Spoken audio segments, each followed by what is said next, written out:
One of the largest, most complex, Iran has been continuing overwhelming and even intensifying in some areas, threatening production and shipping. Meanwhile, Iran has confirmed the name of its new supreme leader. We have hit a week hundreds after of targets Ayatollah Ali Khamenei Iran, was killed in a joint US-Israeli airstrike. His son Iranian has air succeeded him. defense systems. Donald Trump's previously called him an unacceptable choice. More from our US correspondent James Matthews. He said this to Axios of Mustafa Khamenei just a few days ago.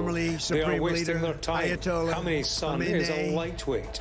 I have to be involved in the appointment, he said, like with Delcy Rodriguez in Venezuela. I spoke to you about the situation in the Gulf this morning, and it's going to stay that way with no estimate on when it'll reopen. Was not involved a fire in at the a vape strikes shop on Iran. nearby, which crews are still fighting. That remains the Police case. in California say Rihanna was home at the time. Several gunshots were fired at her mansion.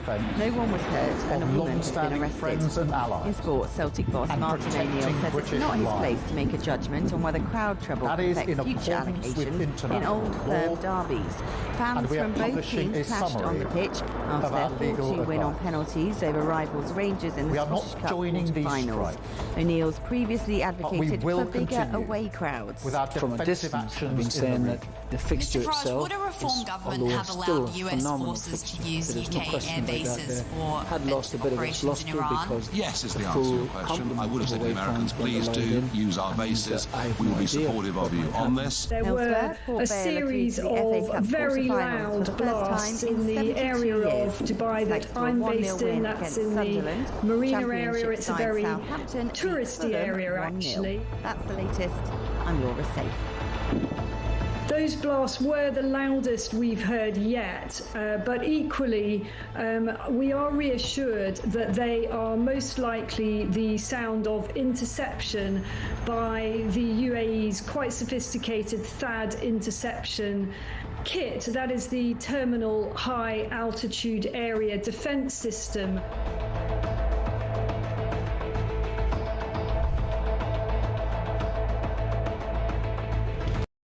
Across the UK, on DAB+, on YouTube, on the app, on your mobile, the home of common sense.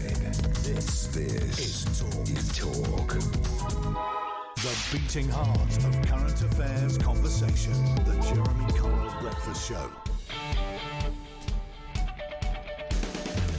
A very good morning to you. Just gone 6 o'clock. It is Monday, the 9th of March. You would talk, of course, the home of common sense, on the home of Alarm Clock Britain. Thank you for joining us. Listen, loads and loads again, but as ever on this show, 0344 499 1000. It's your telephone number. You can leave your voice note to Christian, who makes the first one today, 0344 499 1000. Text to 87222. Packed show today. Of course we're going to be talking about Iran, but we'll talk about the royals, we'll talk about the army, we'll talk about the price of oil.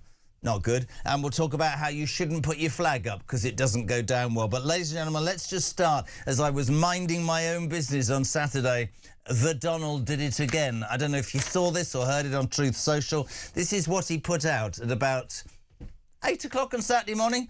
The United Kingdom, once our great ally, maybe the greatest of them all, is finally giving serious thought to sending 2 aircraft carriers to the Middle East. That's OK, Prime Minister Starmer. We don't want them any longer. We don't need them. But we will remember.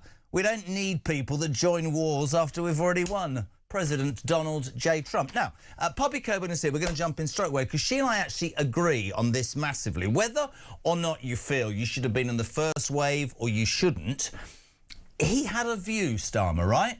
He had a view like Corbyn had a view. And I would respect an ounce of this human being if he ever stuck to the view. Barbs from Donald Trump. He says, for the right of the British people, I'm not going. In fact, I think a poll over the weekend said the majority of Brits agree with him. But because he's completely incapable of, A, making a decision and sticking to it, he then crawls Front page of the Mail, Starmer's humbling phone call to Trump. Front page of the Express, incompetent Starmer is killing the special relationship. Because actually, Donald Trump, I suspect, is one of those people, if you stand up to, he's all right. But what happens over the weekend, Starmer makes a call and says, I know you called me a loser, but I'd like to send a ship now, and is it all right if... But can I just point out, by the way, the ship that he has offered, the aircraft carrier, this is really important, but I need to tell you this, man, OK? It's on advanced readiness, the HMS Prince of Wales. Bearing in mind Dragon, the other one still hasn't left. But it can only go, the aircraft carrier, this sticks in my craw, with a French escort because it's undergoing maintenance and it might stall in the middle of the sea. So if we do send an aircraft carrier, which Trump doesn't want, it's not ready to actually go on its own and needs the French to look after us. Good morning, Poppy Coburn. It's like he's designed in a lab to be the most incompetent Prime Minister we could possibly have. I mean, as you say, we both agree. Yeah. I'm actually quite reticent to get involved in another Middle Eastern conflict following the direction of the Americans. And the reason that I'm saying this, and Poppy is saying this is day 10 today. This was supposed to be over in a heartbeat, right? It is going to drag on. That's a fact. This does not negate what we think about the Iranian regime. But we would both admire Starmer just an incy-wincy little bit if he had the balls to stick to something. Well, wars are always more complicated than the people who sat out on them realised. Just ask Vladimir Putin and his, 3-day special operation? How's that going for him? But, again, it's if Starmer had just stuck to his guns, his metaphorical guns, and not used them, of course, and none of them are ready, the real guns. And if he had done his whole lawyerly thing and been like, look, it's not in international law, I can't do it. If he had just stuck to that, it would be less damaging. Yes. Then Trump is obviously going to be upset when you don't go along with what you've done. He wants you to do. Fine. He also is good with if you stand up to the man. Well, precisely. So he's trash talked Starmer, and Starmer's response to that should be, well, I wouldn't use that language, but we've got a difference of opinion. I'm representing Britain. It's not on our interests. Instead, what he does is he does this embarrassing, cloying deference to Trump, where he calls him up and goes, oh, I'm so sorry. And by the way, this is the reality of what this fantastic relationship between Starmer and Trump always was. I used to get so irritated when I was assured by people that Keir Starmer has a fantastic diplomatic hand over Donald Trump. It's because he's a pushover. I'd call him a pussy. Well, that's what he is. Remember that thing when they walked out first together? They always show this and talk. I don't care. I'm going to say it again. They walked out to announce something and Trump had his papers and Starmer stood there like a little sidekick. And the wind blew and the papers went on the floor and he immediately is on his hands and knees around Donald Trump's feet going, oh, I'll pick them up for you. You and I are the same. Have an opinion and bloody well stick to it. Leadership is about having an opinion and sticking to it. Yeah. And he doesn't and he won't. Nigel Farage, though, spent the weekend at Mar-a-Lago. We've got Sarah Pochin, the First Lady of Reform, on at 8 o'clock. I wonder what that was all about. But, yeah, you're right. I'll ring. I know you've called me a loser. I know you've called me, incompetent. I know you've said that I'm the worst Prime Minister, but I'm just going to ring you and crawl up your backside. How does that work? I mean, but it doesn't work. That's the whole point. It doesn't work. We're not actually going to get anything positive from this. Starmer's not going to be able to repair the relationship with Trump because the relationship never really existed in the first place, OK? And he's upset loads of people in the country and given someone like Zach Polanski a massive boon. Don't start on that, man. Because Polanski can now rightly say, well, the Prime Minister is so lily-livered, he's so weak, then what's the point of having him as our progressive Why is anybody leader? listening to that man? He wants to cancel. Have you heard the latest? This is brilliant. Yeah. We're going to ban all zoos. Oh. How is that to be taken seriously when we're on the cusp of World War III? Sometimes people go, well, look, the more that they hear about that Polanski, the more people will realise that the man's a lunatic. Completely agree. All I'll say, though, is 2017, people said that about Jeremy Corbyn and he came pretty damn close to becoming Prime Minister. But there's an example. And what do we say every time we speak? At least he had his principles, none of which I agreed with, that he stuck to. Starmer doesn't. I said it during the election, right? It's all about how many people. And look, Labour MPs are demanding a Foreign Office postpone the King's state visit to America in April because of Trump's attacks on Starmer and the UK's response to Iran. But he'll do that. He sat in the Oval Office. Oh, there's a letter from the King. Stand up and go, do you know what? I'm going to go to the monarch and say, I don't think it's a good thing. I'm sticking up for Britain. Yes.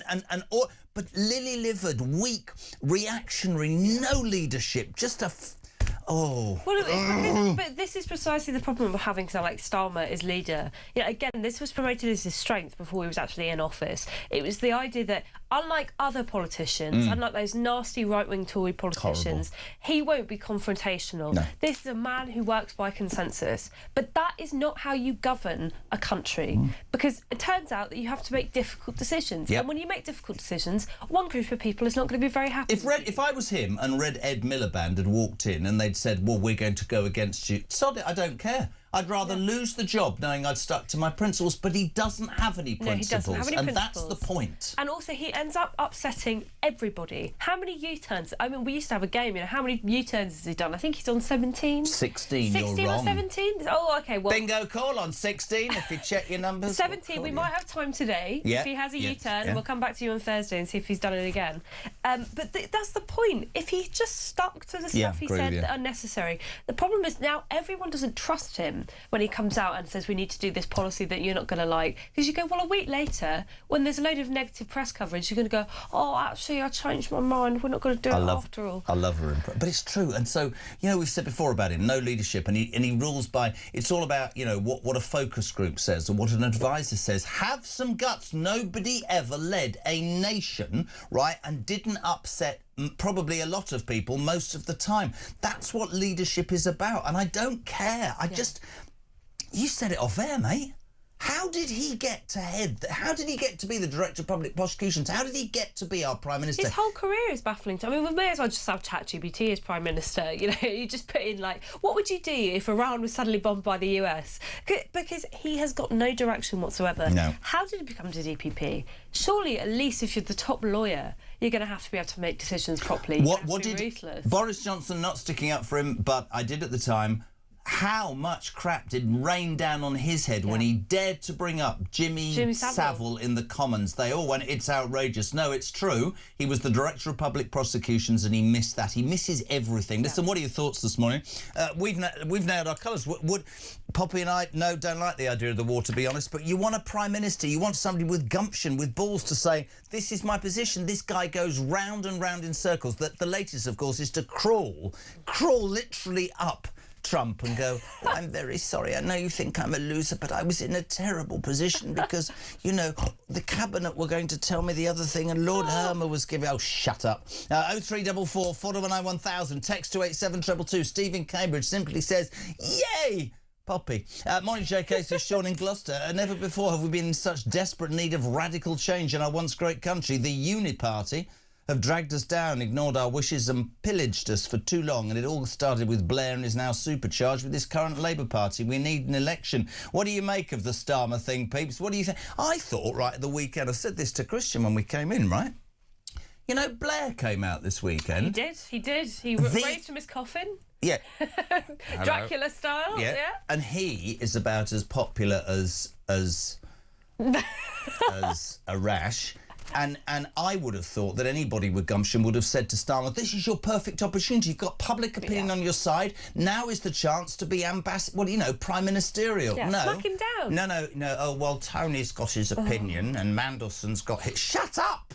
Yeah. Just annoys me so much. You have to just seize the moment, wouldn't you? You would find an excuse to be like, look, you got it so wrong. Yep. Hundreds of thousands of people lost their lives. I'm not going to be like Tony Blair. I'm not going to be like Tony Blair. I am acting in your self-interest. I am the British Prime Minister and I care about the British people. And what does he do? That's right. He goes, oh, I'm not sure. He can't do this job. He needs to stand down. Completely agree. Because if he's too frightened of his cabinet to make all decisions and he's taking orders from Yvette Cooper of all people. Oh, my God. Mrs. Balls. Come on.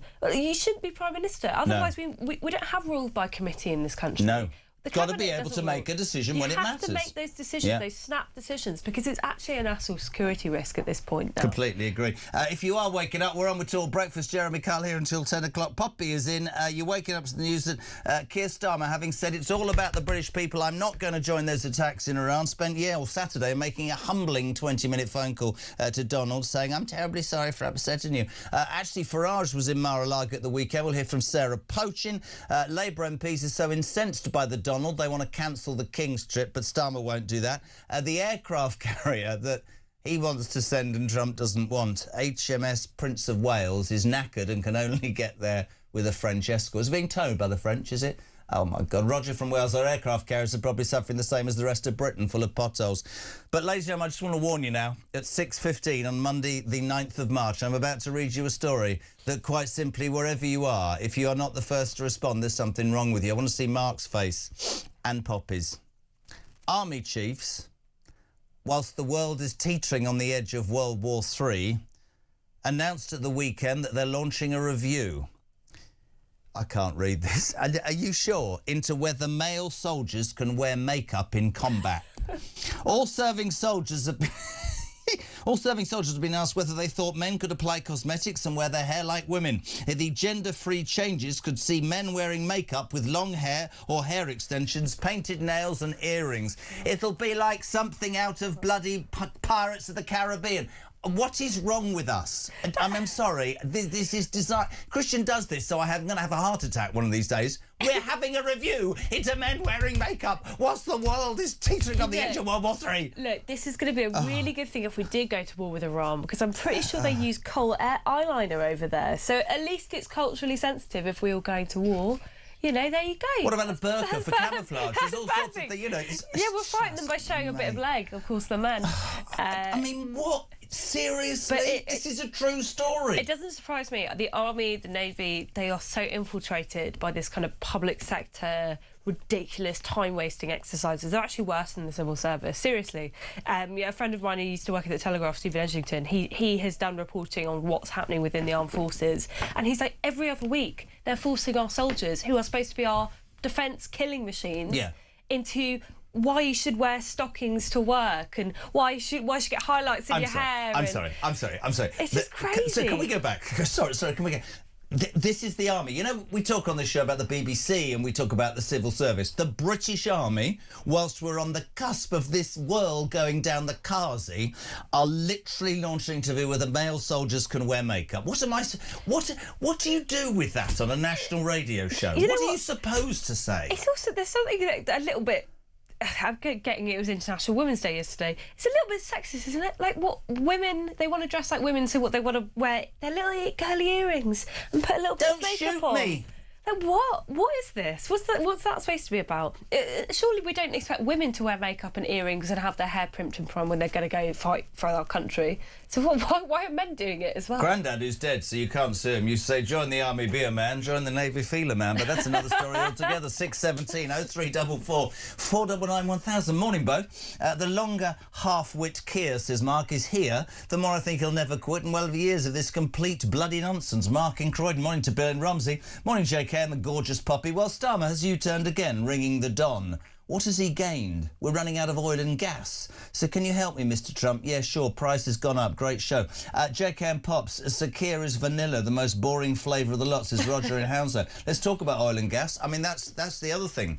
Oil's reached $114 a barrel already. Somebody said something to me at the weekend and I'm like, this has got to be conspiratorial. They said, you know why he got Maduro out of Venezuela, don't you?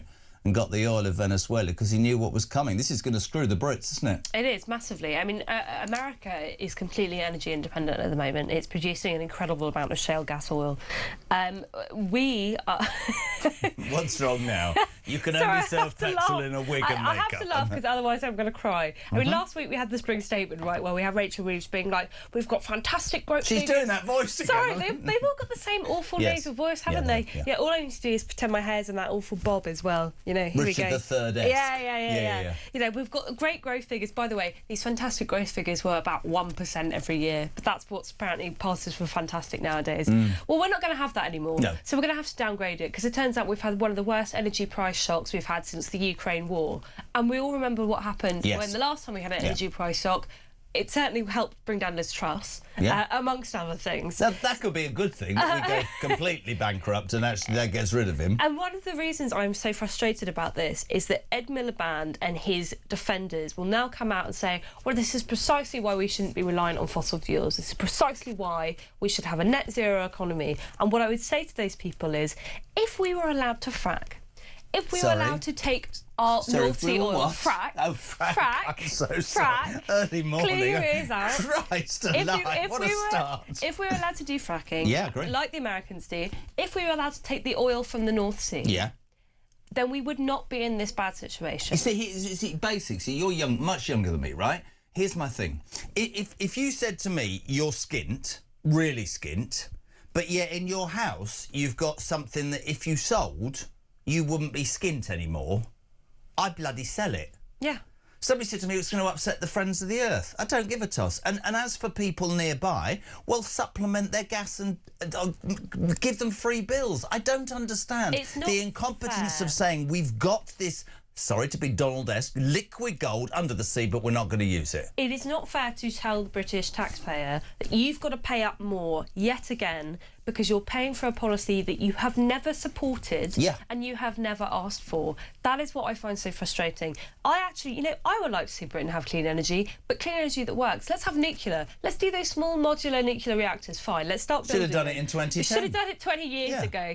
I'm completely happy with that. What I'm not happy with is people pretending that wind energy is going to be enough to make the country run. It is not. This is gone a bit wrong, but Bruce says, can you help me get on with my day by asking Poppy to say working people in her Starmer voice? Oh, God. OK, right, let me... Build up to it, Poppy Coburn, go. Right, let me hold my nose so it's really nasal. Yeah, go on then. Working people. Very good. How's Morning. That? Lovely. A bit like Squidward from SpongeBob there. No, pardon.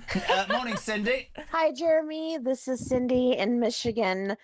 No, Starmer, no. What is going on and what kind of message are you trying to send? You're worried about makeup when we're in the middle of possible World War III? Are you mad?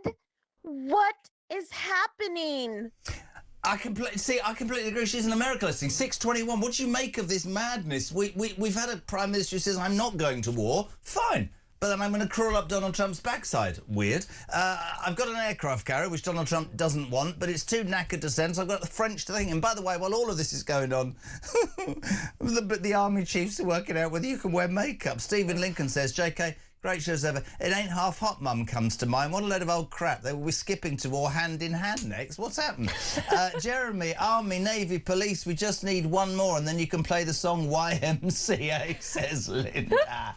Yay. Gary and Bolden, I can see the review into men wearing makeup is going to do absolute wonders for recruitment. You can see that, can't you? Sarah Bird says it's like Dad's army, Jez, it is, right. Steve from Sheffield. Morning, JK and Pops. How incompetent is Starmer? The USA put out a video showing their might to the tune of the Macarena. Starmer put out a response with a backing track of Dire Straits and money for nothing. Just about sums up my government.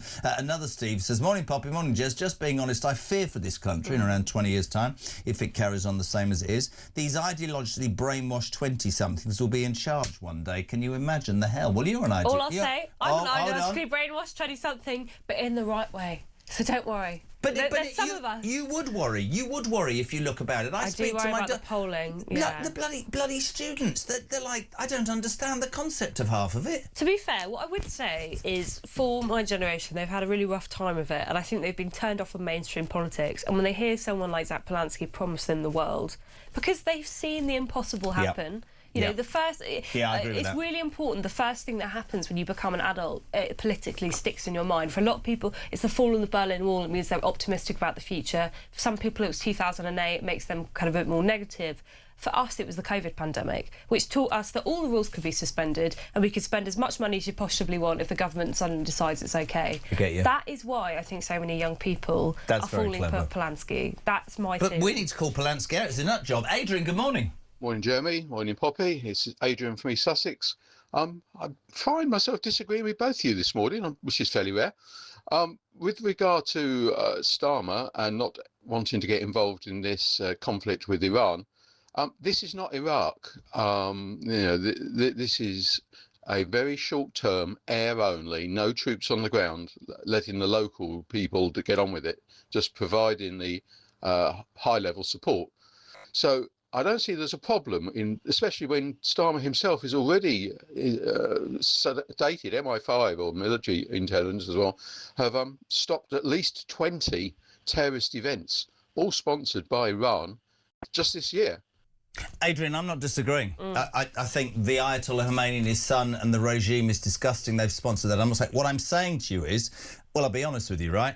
I don't think we're in the right fit state of equipment or even logistically good enough to be involved. I think we should do what we can. The reason I said it is, and I take issue with you, mate, is it's day 10. He said this would be over in 2 days, and there is proof to say that this has happened before. And you know, look, other regimes have crumbled. They've just got the sun in, and I've been reading terrible things about weapons, and they're really... Are they being supplied by Russia? I don't know. Look, I'm not... The man deserved to die, and his country should be... It's not necessarily Iraq, but it's also not Venezuela. It's not a regime that has crumbled upon first contact, where you've taken out the leader and you've been able to put in an American proxy. Actually, the Iranian regime is quite a bit stronger than people would like to admit. Even if it has 20% of public support, that is enough for them to hold on. And I just think those air attacks are one thing, and obviously good that if they can help the Iranian people rise up, but there is no guarantee the Iranian people will rise up. That's the issue, Adrian. There's no sign or any promise that will happen. We'd all like it to happen. By the way, listen, stand by, peeps. It's 6:25. Afterwards, as we face an uncertain future, after the break, whilst Donald Trump and the rest of the world are concentrating on Iran, whilst they've brought in Khomeini's son, Keir Starmer's made a new TikTok. Honestly, I'm going to the toilet. Back in 3. Rise and shine. This is the Jeremy Kyle Breakfast Show on Talk.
He was outside in the tent and he was showing through photos of his phone, scrolling through.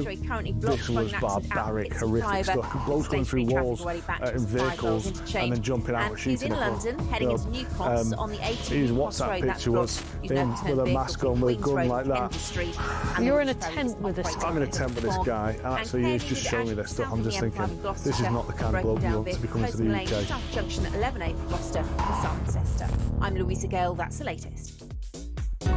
Talk politics across the UK. Talk money. DAB+. Talk culture. On Talk YouTube. Tech. On your mobile. Across the UK. And on your side. It's Talk. This.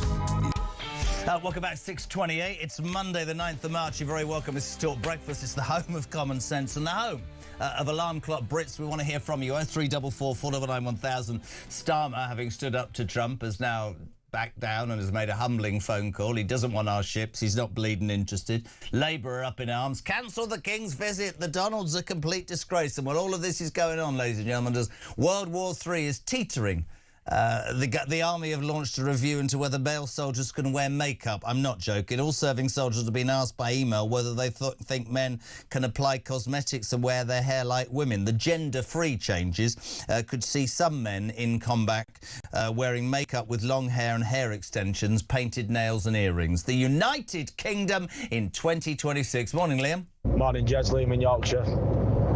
If this latest thing about the army with makeup doesn't prove how much we've sunk as a country over the past few years, adhering to DEI, inclusive, woke rubbish, then nothing will. We've got armies all over the world and all over Europe sticking up for us at minute because we can't protect us on RAF bases. Meanwhile, we're having to worry if half of us army personnel are allowed to wear mascara or not. God, can we wake up from this nightmare, mate? Have a good show. It is a nightmare, isn't it? Puppy Kerber's with a 6:30, so we promised you before the break. Keir Starmer proving what a great leader he is, has spent the weekend crawling to Donald Trump and making a new TikTok video. Oh. The quality's crap. He speaks over music, and the best thing is the music is money for nothing. Take it away. Do your voice. Why don't you introduce your own TikTok video? Introduce your own TikTok video. I love this. Hi, I'm Keir Starmer, and this is my TikTok video. How's that? How's that? Go. Is it nasal enough for Yeah, you? it's fine. I need a really good cold. That will help. Yeah. That will help. Play it. Our number one priority is protecting our people. And that's why, long before the US and Israeli action last weekend, we had already deployed additional military capabilities to the region to defend our interests.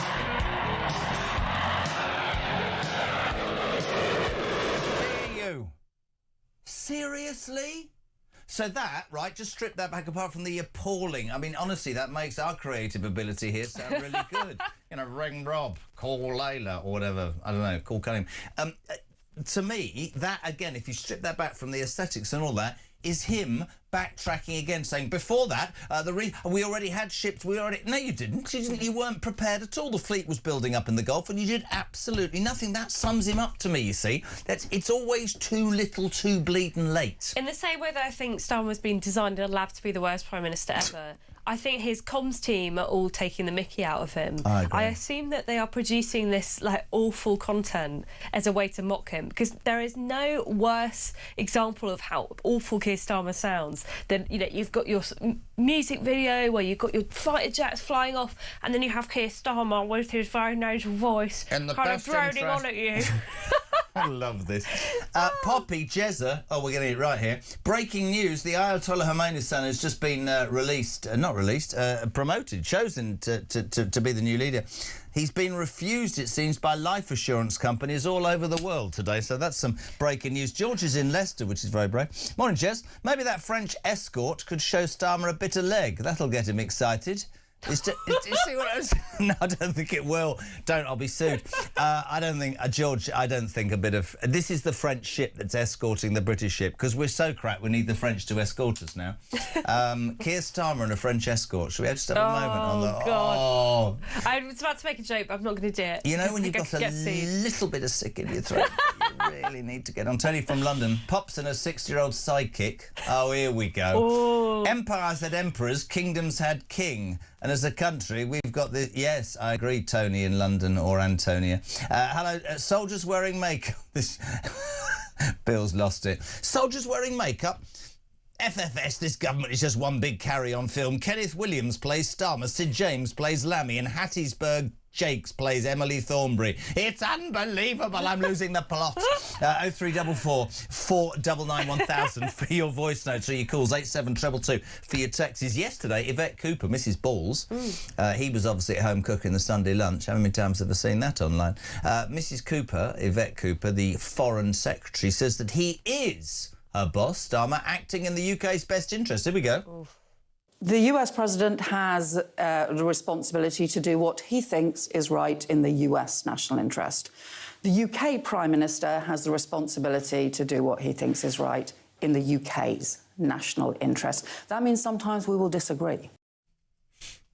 The world's worst Home Secretary ever, who didn't stop any boats, is now the Foreign Secretary, Yvette Cooper. Do you agree with her? No, I mean, again, sometimes I just think, is this really the calibre of politician we have dealing with these international crises? That's our Foreign Secretary. It is embarrassing enough that we have to deal with them in our country. The idea that other countries have to see these people and that they're our representatives makes my skin crawl. I mean, look, all I will say there is that it could have been David Lammy. It could have been David Lammy. So that's the only upside I can possibly think of. I saw something online the other day, which is a bit rude, but it said, I didn't get a chance to share it with you, I don't know if you've seen it. It went viral. It said, 7 years ago, Jeremy Kyle was sitting waiting for a lie detector result to see whether a gypsy had taken a poo in their own caravan. And 7 years later, he's interviewing top politicians. Never give up on your dreams. David Lammy's the same. Whatever you're doing this morning, it's a horribly cold morning. Your probably car hasn't started. You're knackered. You've had no sleep. The baby's been up. Whatever. It's all. You got no money. Just be inspired, because if David Lammy can become the Deputy Prime Minister of this country, do you not think we've all got a chance? Jesus. Stevie, good morning. Morning, Jeremy. Steve from Bassetlaw. Just on Keir Starmer and his inability to make a decision. Have you ever heard of that saying, a camel is a racehorse designed by committee? He takes so many opinions, we actually never get to complete anything. What we really need here is pace and speed and going in one direction. But he dibbles and dabbles, he dithers and delays. He's got two humps on his back. Maybe Keir Starmer is that camel. He's got two humps on his back. One's slightly left, one's far left. And they pushed him to the side, so he always keeps doing U-turns. Absolute camel, that man. Cheers. Camel? Yeah, he gives me the hump, that's fair enough. Jez, lad, says Chris Butler in Wallasey. He says, how much does a French escort cost, Jez? Can I have one? Because I'm on benefits, so it must be possible. Well, we can send you... This is all because we can't even send an aircraft carrier to the Gulf. Not that Trump wants it, but we're going to try and send HMS Prince of Wales, but it's in advanced readiness. Well, it's not. It's undergoing maintenance, so they're going to put it to sea with the French escort in case it breaks down. Honest to God, my dad would be turning in his grave. Louise, I'm in trouble. Shame on you, Mr. Carl, being so mean to Keir Starmer. He has provided breakfast clubs across the United Kingdom. And hasn't he told you? Hasn't he told you how many times now about the blooming breakfast club? What is a breakfast club? I think it's like they provide bread and cereals for you. Is this for kids? My mum was working. You know, she got up really early in the morning. Mine did, 5 o'clock. You know what we did? Me and my little sister, we managed to open a box of cereal, pour it into a bowl, put a bit of milk, add a spoon, and eat it ourselves. We managed to do that from quite a young age. I'm not really sure why we need breakfast clubs, but there you go. Maybe I'm mean. I have to be really careful on this because it's about that two-child cap benefit. I'm so strong on this, right? I don't think we as a society should be saying to the feckless, keep procreating and we'll pay for it, sorry. I actually think that if you have kids, you should pay for them yourselves. It really winds the hell out of me when I hear Labour politicians going, but we're trying to save all these children from poverty. Well, stop having them if you can't afford to look after them. Sorry, what's wrong with that? I'll tell you about people who are hard up. I know a lot of people who are trying to start families now or have started families, got young kids, and they are really, really struggling. Because no help. They are paying through the nose for their taxation policies. It's really hard to get childcare, particularly if you're still living in the city. And I think, why are these people having to give their money away to pay for other people's kids when they're not able to have the second, third or fourth child that they wanted, even though they're both working? I don't know, it's not fair. Yeah, I find it... How old are you, am I allowed to ask? I'm 25. I love it completely inspires me to think that you think like that, because I'm surrounded by kids of your age, and I don't mean that rudely, who go, oh no, why shouldn't you have 7 kids and be paid for it? I'll tell you why, because Mark got up at 3 o'clock this morning to pay his taxes to sit here for 10 hours. Same with Christian, same with you, same with me. It doesn't make sense. Pay your own way. Yeah, pay your own way. And the thing is, if we all decide to just stay home and take money, then the system's not going to work anymore. It relies on mugs like you and I who actually bother getting up in the morning and doing work. I've got to do this in a sec, but I have to say, Robert, nice to see Poppy doing her bit for Help the Aged this morning. That's nice, isn't it? That's lovely. Matt in Hove says, I think the French escort will get Starmer's pulse going. I've got absolutely no comment on that. Have you ever been to Croatia? Morning, Poppy and that old git Jezza. I'm gobsmacked about the military. I want my soldier, male or female, to scare the living daylights out of the enemy. I really don't want our military turned into a drag show. It's a joke. My gay daughter is laughing at the thought of it all, says Mary. Canterbury, brilliant. Kevin in Stafford. With British squaddies wearing high heels, it's time for ex-soldiers, sailors and airmen to replace them all. This is the story you're waking up to. Army chiefs have launched a review, as we're on the cusp of World War III, peeps, into whether male soldiers can wear makeup. You know, you just said about this whole thing about, you know, the feckless sitting at home. I've got to do this. I've got to go to page 4 of the Mail. This is going to guarantee to... We've had makeup, we've had useless ships. 1 in 3 of the Whitehall blob, these are civil servants, has moaned about their workload, and barely half say they are proud to be a civil servant. They're overworked. That's why they have to be at home. Overworked. Civil servant. Sorry. I want to come in here and be happy. I want to talk about who won Crufts. Don't give a toss. It's the same thing. What a dog, yeah. Literally. What is... I know.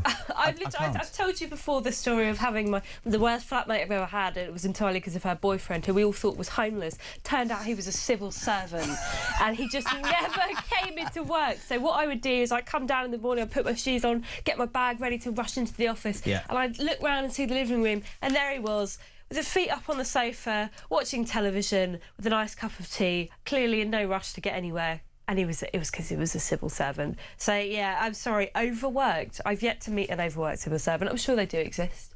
I don't think that's true. Can I say good morning to Pete? Hello, Pete. Well, good morning, Jezza. That latest Keir Starmer TikTok. Do you know what? It's exactly what it is. He's drowned out by the music. And the music, he needs to change his record, mate, and put a different record on.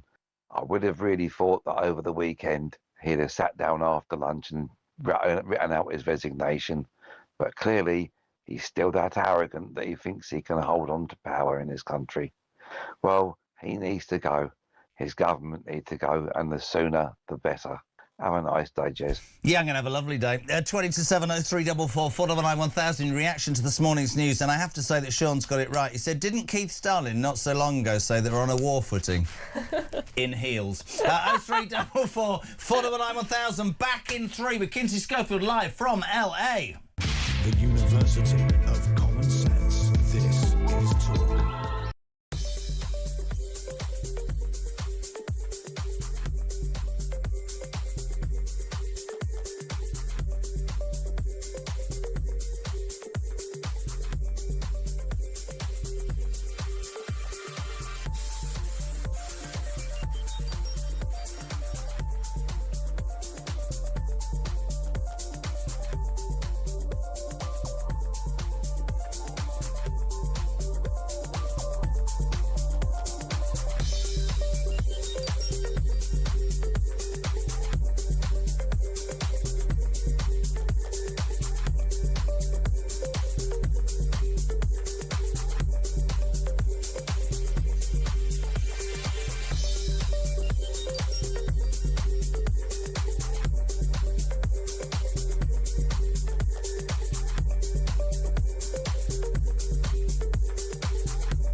This across the UK. This is the straw that's breaking the DAB Plus. Listen live on DAB Plus, online, on the app, or on your connected TV. We have huge questions that need to be answered. This is Talk.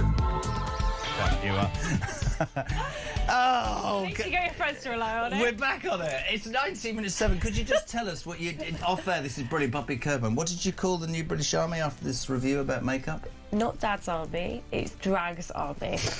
Brilliant. See, I'm wasting at the Telegraph. It's a bit of tabloid doing headlines. Paul's in Baku. Isn't that where they went for the green thing? He says HMS Prince of Wales needs an escort for missile and torpedo protection. That's what HMS Dragon normally does.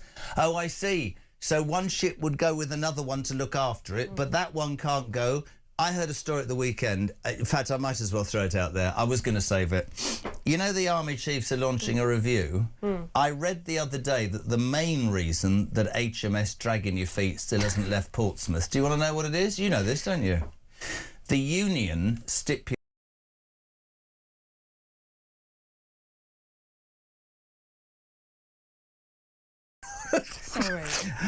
Sorry, we had to blob that. It's true. No, don't worry about it, it's gone. But literally, don't look worried, it's fine. Literally, on Friday, they downed tools. We're going to war, and you think it's OK to do that. I wish you could have heard what Poppy... I'm sorry. It's frustration. I just slipped out. No, I don't blame you. I know. Morning, Jess. Will the HMS Dragon's name now be turned to HMS Drag Queen? It quite possibly could, right? It's almost 7:15. We're going live to LA because... the royal thing has popped up again. Kinsey Schofield, good morning. I know, and you sent me this long list of stories and not one mention of the fact that Meghan Markle lost her Netflix deal. Like, okay, all right. Are you joyously happy about the fact that she lost? Could we start? Well, we should continue. Your hair looks scrumptious this morning, Miss Schofield. Well, thank you, JK. Yeah, I'm not like excited about it. I just feel like it was on my 2026 bingo card, you know? Well, it's done well. Let's get straight to it. Massive calls over this side of the pond from Labour MPs to delay or cancel the King's state visit to America over the disrespectful Donald. Any news of that? That's what they're saying there. Labour MPs are saying, you can't go and see that horrible orange idiot, it's not fair. He's taken us into an illegal walk here. Tell him to do it. Of course, Starmer won't. He can't even tell anybody to tie his shoelaces up properly. But, yeah, thoughts over there? I mean, our thoughts over here are that there is friction, we know, between Starmer and Trump. I don't know if you saw his Truth Social post over the weekend where he was like, don't bother. We don't need you. You can't just show up when we're already winning.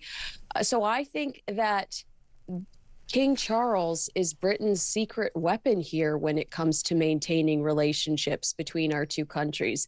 I think that if we want to continue to have a calm and peaceful and pleasant relationship, they need to put King Charles on an airplane, bring him over here and allow Trump to kiss the butt of the king that he loves and worships.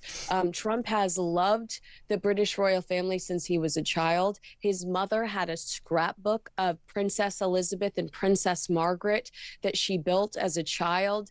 So Trump grew up loving the royal family in his home. And it's the only way to maintain our special relationship. Well, that's an interesting one, that special relationship, because somebody said to me the other day that the special relationship will survive two personalities because it's much deeper than that.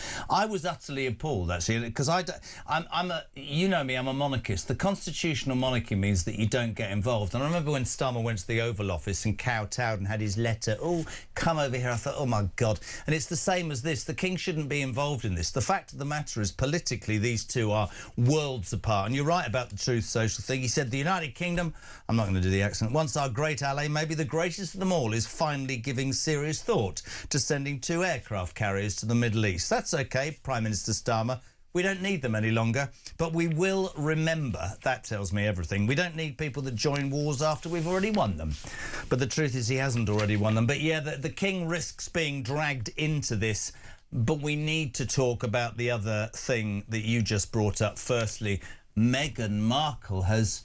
No, she hasn't been dropped by Netflix. Don't be so awful. She's walked away so she can control her own career. I mean, she's going to go to Australia. First trip in 7 years. I mean, she's on the comeback trail, isn't she, Meghan?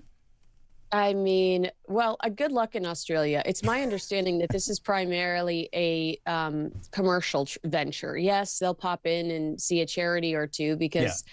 They've got to look like they've got this proximity to the British royal family, but she's expected to appear on some female-oriented podcasts and events, like following in Gwyneth Paltrow's footsteps. Is that the one who's got a candle that smells of downstairs? Yeah. Oh, yeah. Heck Brilliant. Yeah, it is. You're going to buy that, aren't you? Honestly, I don't mean to be rude or in any way. Why would you buy a candle that smells of downstairs? What's that all about? I don't know. I'm not even, I would say something to you offline that I would not say to your poor listeners. They already heard Poppy popping off a second ago.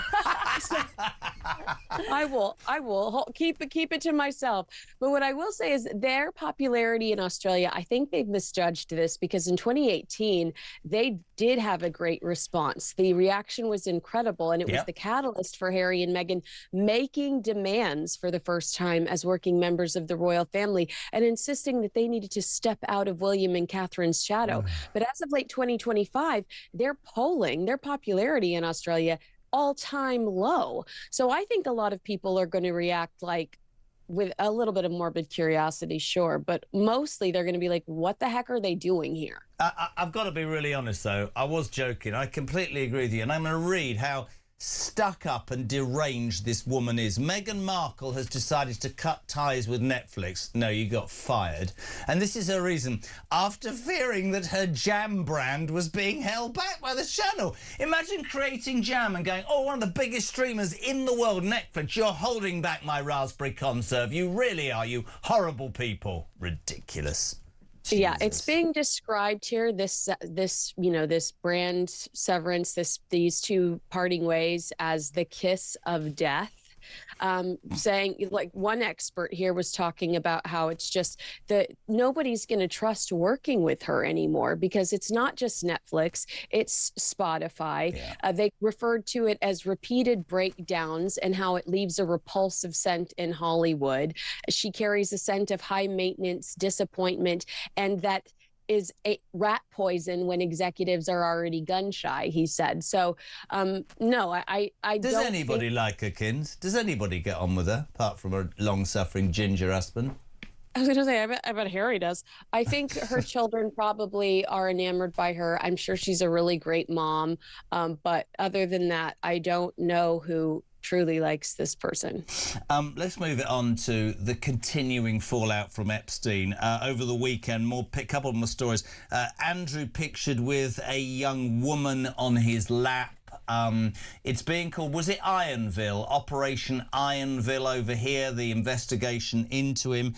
He's not on bail. We said this last week. This has been floated by many people. There are lots of people who think that this man...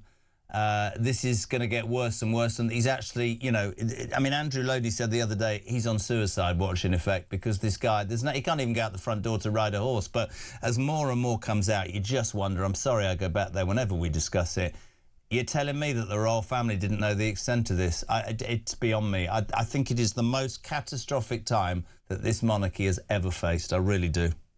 I agree. And I think that that's why Commonwealth Day is so important, because this gives the king, you know, a way to remind us of that soft power that they have and how important they truly can be. I hate saying this to you, though, but I'm not, because you know what I feel. You know, I just don't know whether even that Commonwealth message is going to cut through or even mean to people, because I think they're looking at it through the prism of, how much did you know about the Epstein files? And that's a real fear, really. Well, I mean, I think you're right that with so much negative attention, it's going to be one of those rare moments where hopefully we're going to be enamored by the tradition, the 56-member state, everyone represented there. Hopefully we will be overwhelmed by how beautiful the event is and the king's speech, that we are distracted for a moment. But you're right, it's unfortunately weighing pretty heavy on everyone's heads and hearts. Just to bring it in as well, just very quickly, there's two things that we talked about repeatedly. Princess Eugenie steps down from anti-slavery charities. It scrubs her from her website. You, me and Andrew spoke last week. I think these girls are up. Sorry, I think they're up to their neck in it as well. And Fergie's cruel and overt betrayal of the late Queen. Royal expert says ex-Duchess shamefully took advantage of her monarch as her years increased. And overnight she's been turned down for a $1.5 million deal to write her life story. Why doesn't she seriously... yeah, apparently that's true. Why doesn't she just go... they're not going to get back. What is wrong with these people? You're going to have to take what's coming, man. Well, let me just tell you this about Beatrice's charity. I mean, one of the causes that they championed against was sex trafficking. And it is clear that not just Andrew Mountbatten Windsor engaged with Jeffrey Epstein post-incarceration for being a sex predator, but Beatrice and Eugenie voluntarily associated with him as well. So, I mean, that's not a great look for any charity or member of the royal family, for that matter.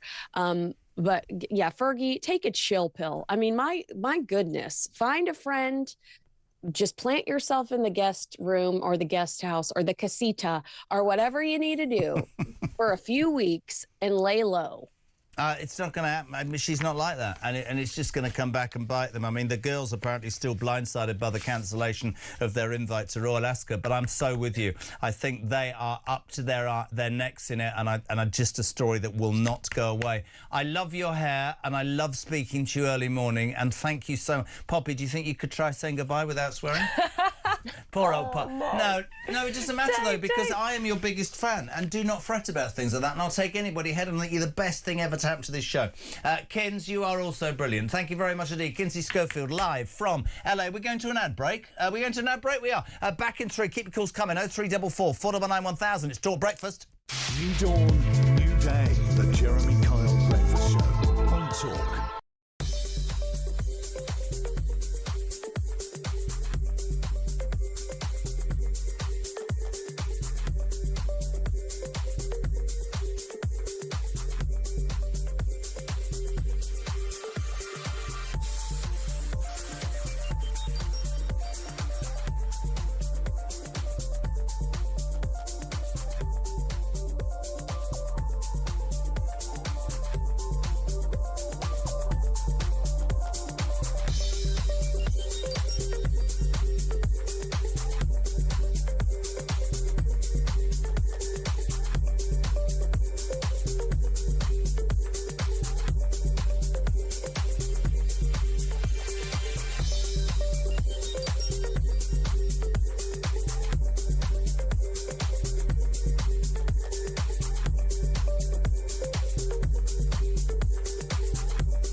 parents, my grandparents came from Britain. I love England. I love travelling over there. And I think it's a beautiful country, but I just don't want Australia to become the way that Britain has. How would you characterise the perception of Britain from Australia? What do you think is going so horribly wrong in Britain? I think there's no pride in flying the British flag. I think that people don't know who they are anymore. The amount of migrants who've let into the country, there's no pride for them ever to assimilate or become British. The UK. Hear it. Talk on DAB+. Your national disputation verification station. The home of common sense. This is Talk. Welcome back, 5 to 7. Isabel Oakeshott after the news at 7. Poppy Coburn until then. Can I just throw this at you before you go? You've been amazing. Flying English, Scottish and Union flags on streets has been linked to tools of hate in a leaked draft from our pathetic government's new social cohesion strategy department. It warns that the flags were used to exclude or intimidate, and that the extreme right has turned symbols of pride into tools of hate. It comes as the government, this is going to wind the hell out of you, has announced that it plans to appoint an anti-Muslim hostility czar. And Jeremy Kyle has a right to an opinion. I'm going to ask the question, where's the anti-Semitism czar then, eh? Can I just ask the question of who's ever actually been hurt by a flag? Genuinely. What, if it's fallen on their head? I mean, because it wouldn't really hurt, would it? No. It's just it's a little bit of cloth. Last time I checked, we are in the United Kingdom, OK? So if you're flying the flag of the United Kingdom... Yeah. It shouldn't cause any response. Well, if you are in any doubt that this government are liars and backtrack, because this was Yvette Cooper last year when she realised that actually the flag is really important to people. This is her on Good Morning Britain. Have a watch, have a listen. We actually have Union Jack bunting on our garden shed at the moment. I've got St George's flags, I've got St George's bunting, I've got the Yorkshire Rose bunting as well. I've got Union Jack flags and tablecloths. We've got the lot. I've even actually got some Yorkshire tea bunting, which is probably taking things a bit far. Arrest her. Arrest her now. It's lies. and then now that her government is saying that flags are exclude or intimidate, the extreme right has turned them into symbols of pride, into tools of hate. Why am I not allowed to fly my flag? Why can the Irish, the Scots and the Welsh? Why can the Palestinians? But I'm not allowed to. This is guaranteed to wind people up because it's absolutely appalling. The Labour Party always crack me up because they have this stage when they first get into government where they have to pretend that they don't hate the country. So they all do it through gritted teeth, where they go like, oh, and I sleep in my Union Jack pyjamas and I get into my Union Jack printed duvet, and then I have a lovely sleep and I dream about Britain. And it's like, we all know we don't believe you. We all know you hate this country. Yeah. Just come out and say it, because a few months later they'll always come by and say, actually, if you fly at St George's Cross, that means you're evil and racist and you should be deported. So let's get this straight. What we've learnt this morning is that if you fly the flag, you're evil and racist, but the British Army, whilst World War III is about to happen, have got a review saying that all male soldiers can wear makeup with long hair extensions, painted nails and earrings. We've also learned that the ship that Starmer wants to send that Trump doesn't want can't get there on its own, so the French have to basically follow it there. Yeah. What's your sum up in the next 30 seconds about the state of this country and this government? Well, I said this off air. It's not Dad's army, it's drag army. So that's my... You said a lot off air this morning. Hey! We love her. We love her. Poppy Coburn, thank you so much. She will be back on Thursday. It's my favourite paper reviewer, and we love having you on. Thank you very much indeed. 0344 499 1000. Text to 87222. As I said, Isabel Oakeshott live from Dubai. More carnage out there. We've got Brendan O'Neill and lots to come in the next hour. We'll go to the news. We'll say good morning, Dan. Morning, Jeremy. It's Dan from Kent. Unless you're the Labour government, anyone with a brain cell would realise what was going to happen in the Middle East.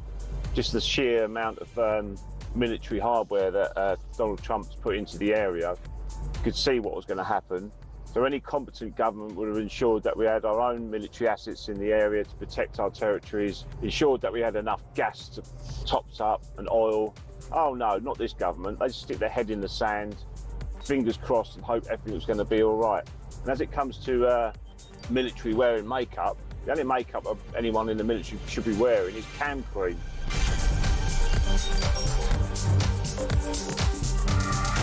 Talk, news, update, on the hour headlines.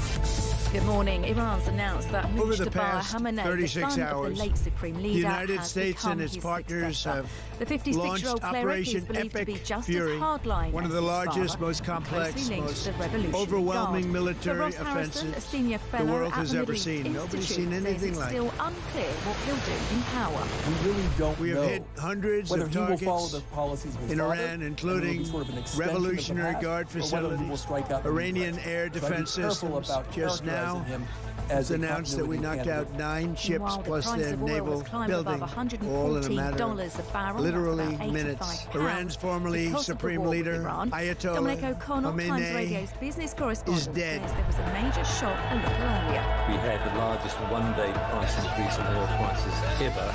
I spoke to you about the situation in the Gulf and explained that the United Kingdom was not involved in the strikes in on other Iran. news, a fire at a vape shop near That Glasgow Central remains the Station case. is causing The major basis disruption. of our decision National Rail says it'll be closed is the until further collective notice. self-defence Services of long-standing friends and The allies NHS is pausing and protecting prescriptions of British gender-affirming lives. hormones for 16 and 17-year-olds. That is in accordance with After a international review found law, the evidence doesn't support and we are continuing publishing a use summary of our legal teens advice. diagnosed with gender dysphoria. We are The not government joining says it these wants a strikes, patriotic renewal of but we communities will in continue England under its with new our defensive social cohesion actions in the plan. region. It includes Mr Farage, would a reform government have allowed US forces to use UK air bases for offensive operations in Iran? Yes is the answer to your question. I would have said to the Americans, please do use our bases.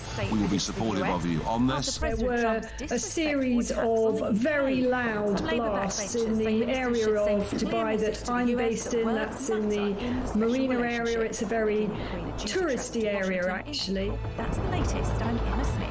Talk News. Those blasts were the loudest we've heard yet, but equally, we are reassured that they are most likely the sound of interception by the UAE's quite sophisticated THAAD interception kit. That is the Terminal High Altitude Area Defence System.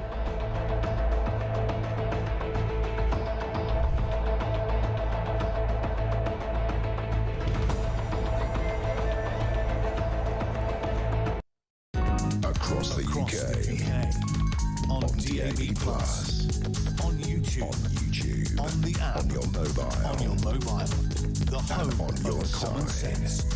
This is Talk. Superior start to the news day. This is the Jeremy Kyle Breakfast Show.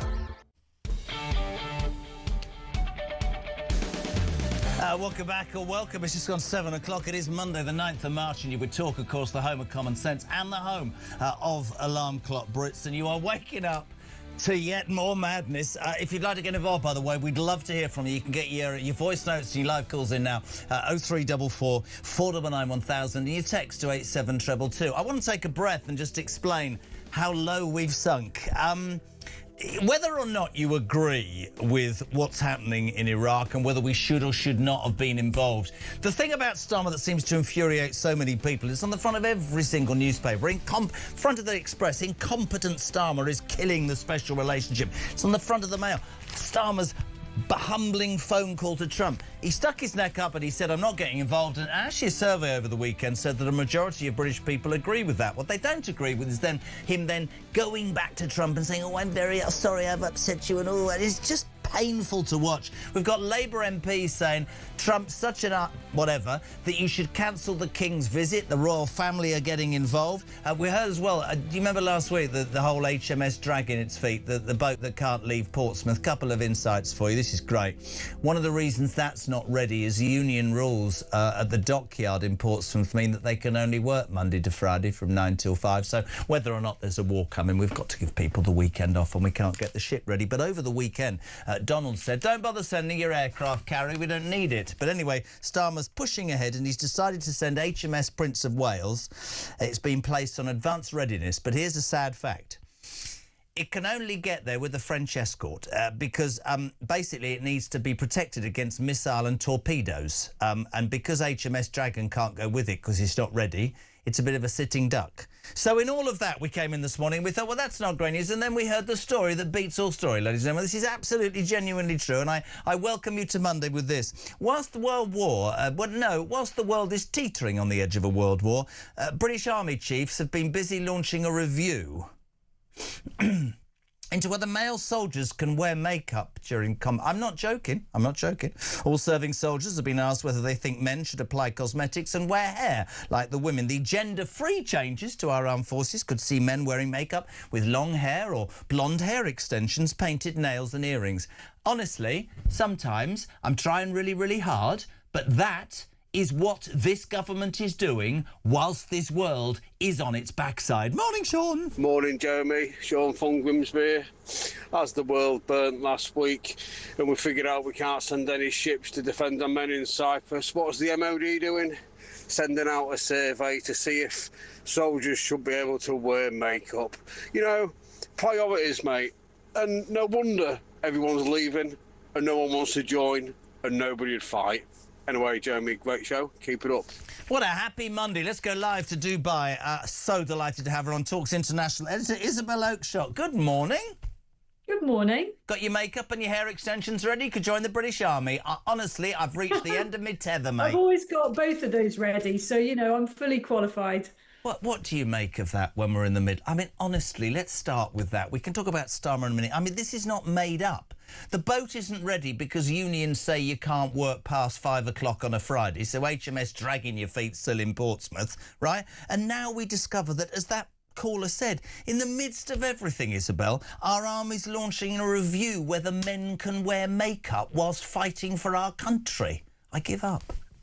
I mean, Trump sets the way on this sort of stuff, doesn't he? He just says, I'm just not having any of that in our armed forces. Our armed forces are there to fight, and what you look like in a battle shouldn't matter at all. It's all about what your capability is, and our capability has just been exposed to be woefully lacking. Now, I'm sure they didn't launch this review, you know, deliberately right now. It may be that it's only just emerging now, but I can't believe they're wasting any time on any such discussions, honestly. I mean, it's really simple. No, you can't wear makeup.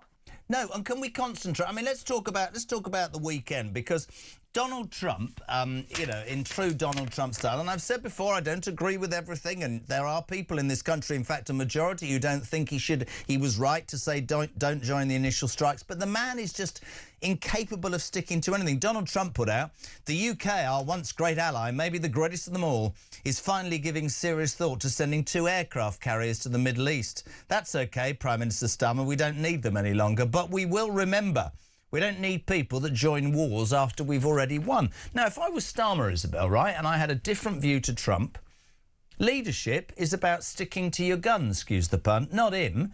Every single newspaper reporting that he got on his hands and knees and phoned up the president and basically apologised for 20 minutes over the weekend, which is why people think he's spineless and incapable of being in the position he is, right? I mean, the thing is, this is the worst of all worlds, isn't it? Yeah. You know, you're right that the polling, I haven't actually examined the polling, but I understand that the polling is pretty heavily in favour of the UK not being involved. But you would expect that, wouldn't you? I mean, whoever really votes for war? Sure. You know, nobody wants wars. No. And unfortunately, it is at times like these that leaders lead, and the rest of us have to go along with that. And we don't necessarily get to choose whether we're involved in wars or not. And as the world gets smaller and more interconnected, you are pulled into a war whether you like it or not. So in a sense, I totally respect the polling and respect that people don't want to be part of this. And I believe that Starmer instinctively is a peacenik. He doesn't want to be part of this either. And so as it happens, that is the popular position, but it doesn't mean it's the right position.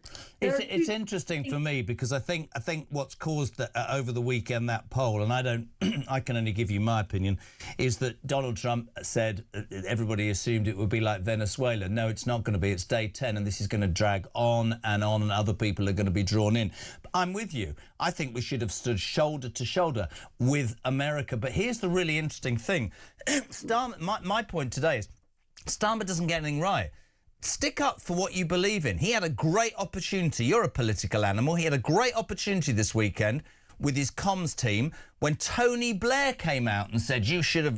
I would have turned around and gone, yeah, and look where it got you, mate, which is why I'm sticking to what I stick. But he doesn't say that. He says, oh, Tony's got his opinion and Donald's... There's nothing about him that makes me think, yeah, stick up for what you think, mate, and I'd respect you more. It's just completely insufficiently robust on every level, isn't it? You know, take a position, articulate it, and bring people with you. And he's done, as always, the worst of all worlds, which has been a bit on the one hand, but on the other. Our relationships are across the Gulf and, of course, in the US are seriously damaged. Now, I don't think they're destroyed, those relationships. With different leaders, they can easily be put on a new footing, but it has done tremendous damage. The US now knows that we're not a reliable ally, and they are just going to plough on without us. That's the reality. I couldn't agree more. I'm interested, I mean, obviously you're in Dubai. The Gulf states, I mean, you know, I can sit here every morning and rail against the fact that we can't seem to get a boat there, HMS Dragon, and when we do want to send an aircraft carrier that Trump doesn't want, that needs a bloody French escort because apparently it's not operationally ready. The whole thing, whether it's Starmer's performance or the state of our armed forces or how we work diplomatically, is hugely embarrassing, isn't it? Really embarrassing. It is. So here in Dubai, my partner Richard Tice, the Deputy Leader of Reform, flew out here on Friday. No problems getting here. He's just left. No problems getting back on a commercial flight, by the way. All this nonsense about people needing private jets to get out. It's complete and utter twaddle. Emirates and Etihad, the two UAE national carriers, are flying a proper schedule now. I mean, of course, there's a little bit of disruption here and there, but no one needs to be getting private jets out of Dubai. Nobody needs to be leaving in some kind of incredibly complex arrangements. Frankly, I'm not even sure there's any need for any repatriation flights. You know, I guess there will be a number of people whose flights were cancelled and they can't afford to buy another flight. I get that. And in times of so-called war, insurance policies get invalidated. But I don't see any need for any kind of panicked arrangements right now. It's very calm here indeed. But the point I was going to make is that Richard had a meeting here in the UAE with one of the Emirati ministers here.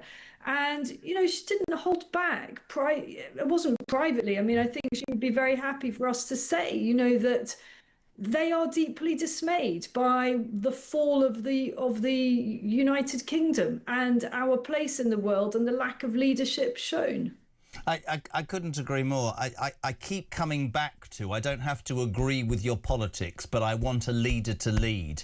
I'm not interested in you trying to be, at such a crucial time, all things to all people, which sums up everything, whether it's standing in Westminster saying to the Muslims supporting Ramadan, that's fine. I didn't do it to get a round of applause. Whether it's then saying to his Labour backbenchers, I'm not doing it. Oh, I am. Oh, Trump, I'm not. Oh, I am. Dithering, just dithering, and no, we've said it on so many occasions. I mean, how embarrassing is the state of the... I mean, you know, HMS Dragon and now that aircraft carrier, the Gulf states and our American allies just must laugh at our incapabilities. And by the way, I don't hold Starmer fully responsible for that. We've been cutting defence for years. One of the things that surely, whatever the next government is, Reform or any other ilk, right, they need to understand we need to have a defence capability that looks after our interests, don't we?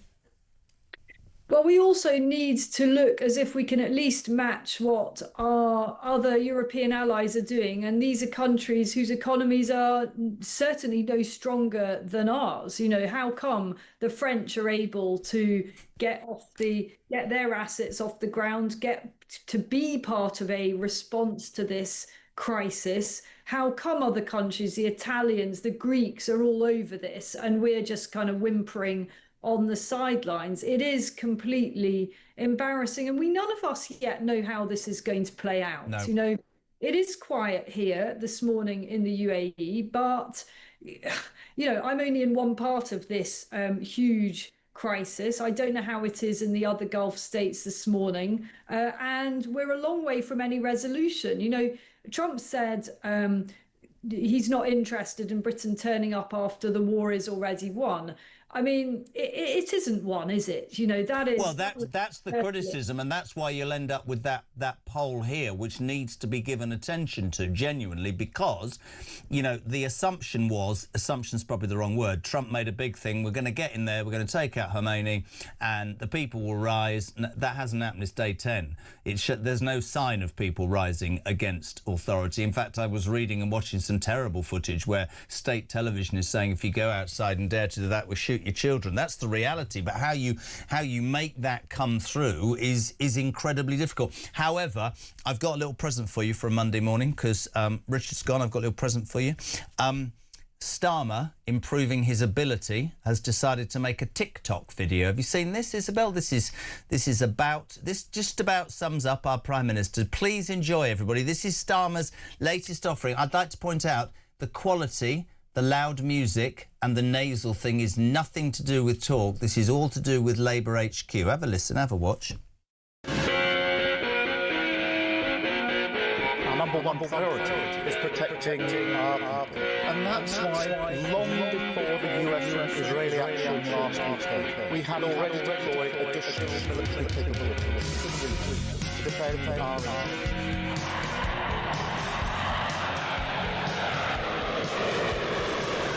point out that basically Starmer was stood there watching a few helicopters take off and planes. Isabel, apart from the music, to me, that sums him up. That is him trying to say, well, I was ready, I sent out two... No, you didn't. Stop lying, man. Jeremy, there's no apart from the music. You do realise what that music is. It's money for nothing. Straits. Who would use Dire Straits for a video like that? Because Dire Straits is exactly what we're in. The headlines write themselves, don't they? I mean, I love the song, but, you know, Starmer's in dire straits. Come on, guys. The comms team, seriously. Something else, but not dire straits, really. Do you want, inappropriately, the best joke you'll ever hear about that? Go on, then. Dire Straits. Has anybody ever worked out what would have happened if Chris Rea had been their lead singer? Do you think he'd have been called Chris Straits or they'd have been called Dire... There, you see? You see oh, what... dear, oh, dear. No? Trust you to bring it down to the lowest common denominator. Being told off now. The other story that I want to do with you today, which has infuriated me and everybody who listens and watches this show. Ready for this? Flying the English, the Scottish or the Union flags on streets by this government has been linked to tools of hate. It's a leaked draft of the government's new social cohesion strategy. It warns that the flags were used to exclude or intimidate and that the extreme right has tried to turn symbols of pride into tools of hate. It comes as Labour also plan, Isabel, to appoint an anti-Muslim hostility czar. I've only got one thing to say to that. What about an anti-Semitism hostility czar? Or are we ignoring Jews as usual in this country? Don't think we need any of these czars. What we need is to be proudly who we are, proudly British, and be sure of our identity. And the flag symbolises that. And if we can't any longer proudly fly our flags, then we are truly lost as a nation. And you know, when this stuff really, really matters, it really matters at a time of war, when a country is under attack. Luckily, the UK is not at the moment. But if you don't have a shared identity, if you don't have clear rules about what is and what is not acceptable on our streets, then as a country, you will fall apart and you will be completely exposed to the enemy. Whatever that enemy may be, you will be completely and utterly vulnerable and weak. And this is why the route that we're going down, allowing all this absolute nonsense to infect our public life, is really dangerous. I have to say, I am extremely concerned that we're actually allowing pro-Iranian regime marches on the streets of London, on the streets of the UK. People will take a different view of that. They will say, well, you know, it's freedom of protest. I think there's a line to be drawn. When the world teeters on the brink, there is a line to be drawn with these protests. It is time we re-establish who we are and what we allow. And some of that is uncomfortable, but in very dangerous times, I think there is a limit to what people should be allowed to do. And dividing the country by going out and championing a regime that is that murderous, that says something very, very worrying about the types of people that we have brought in or allowed to spread their ideology to our own people. I couldn't honestly brilliantly put. I completely agree with every single line, as I know many were. Thank you so much as ever. We'll keep with you all week. Want to make sure that everything's good for you in Dubai. Really appreciate your honesty. Isabel Oakeshott, Talks International editor there, 7:20. It is Monday morning. We're live across the UK. Hello to Keith, who says, morning, Jez. So the UK Army are looking into the troops wearing makeup. Come the day of putting boots on the ground in some far-off land, will it be heels on the ground? How will they get there? HMS Petticoat, I'm guessing. Christ, I'm having a bad morning. Hello, Wendy. Morning, Jezza. This is Wendy from Birmingham. I'm just about to board HMS dragging its feet. I got my makeup done. I've had my hair highlighted. I got my heels on. I'm ready to go to war. What an absolute crock of crap. Keep it up, Jezza. Keep shaming these people. The news beast awakens. The Jeremy Kyle Breakfast Show on Talk.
Leicestershire. The police are currently dealing with an incident as per Leicester and the A46 at junction 21A, which is partially blocking the carriageway and causing congestion between Stand by for 3 powerhouse 69 at junction 21 and length delays in Oxfordshire south on the M40. The carriageway now blocked on this morning's accident between junction 9 for Bicester and 8A for Oxford services, and long delays in Essex heading out of Basildon on the A13. That's still partially blocked following an accident just after Pittston flyover.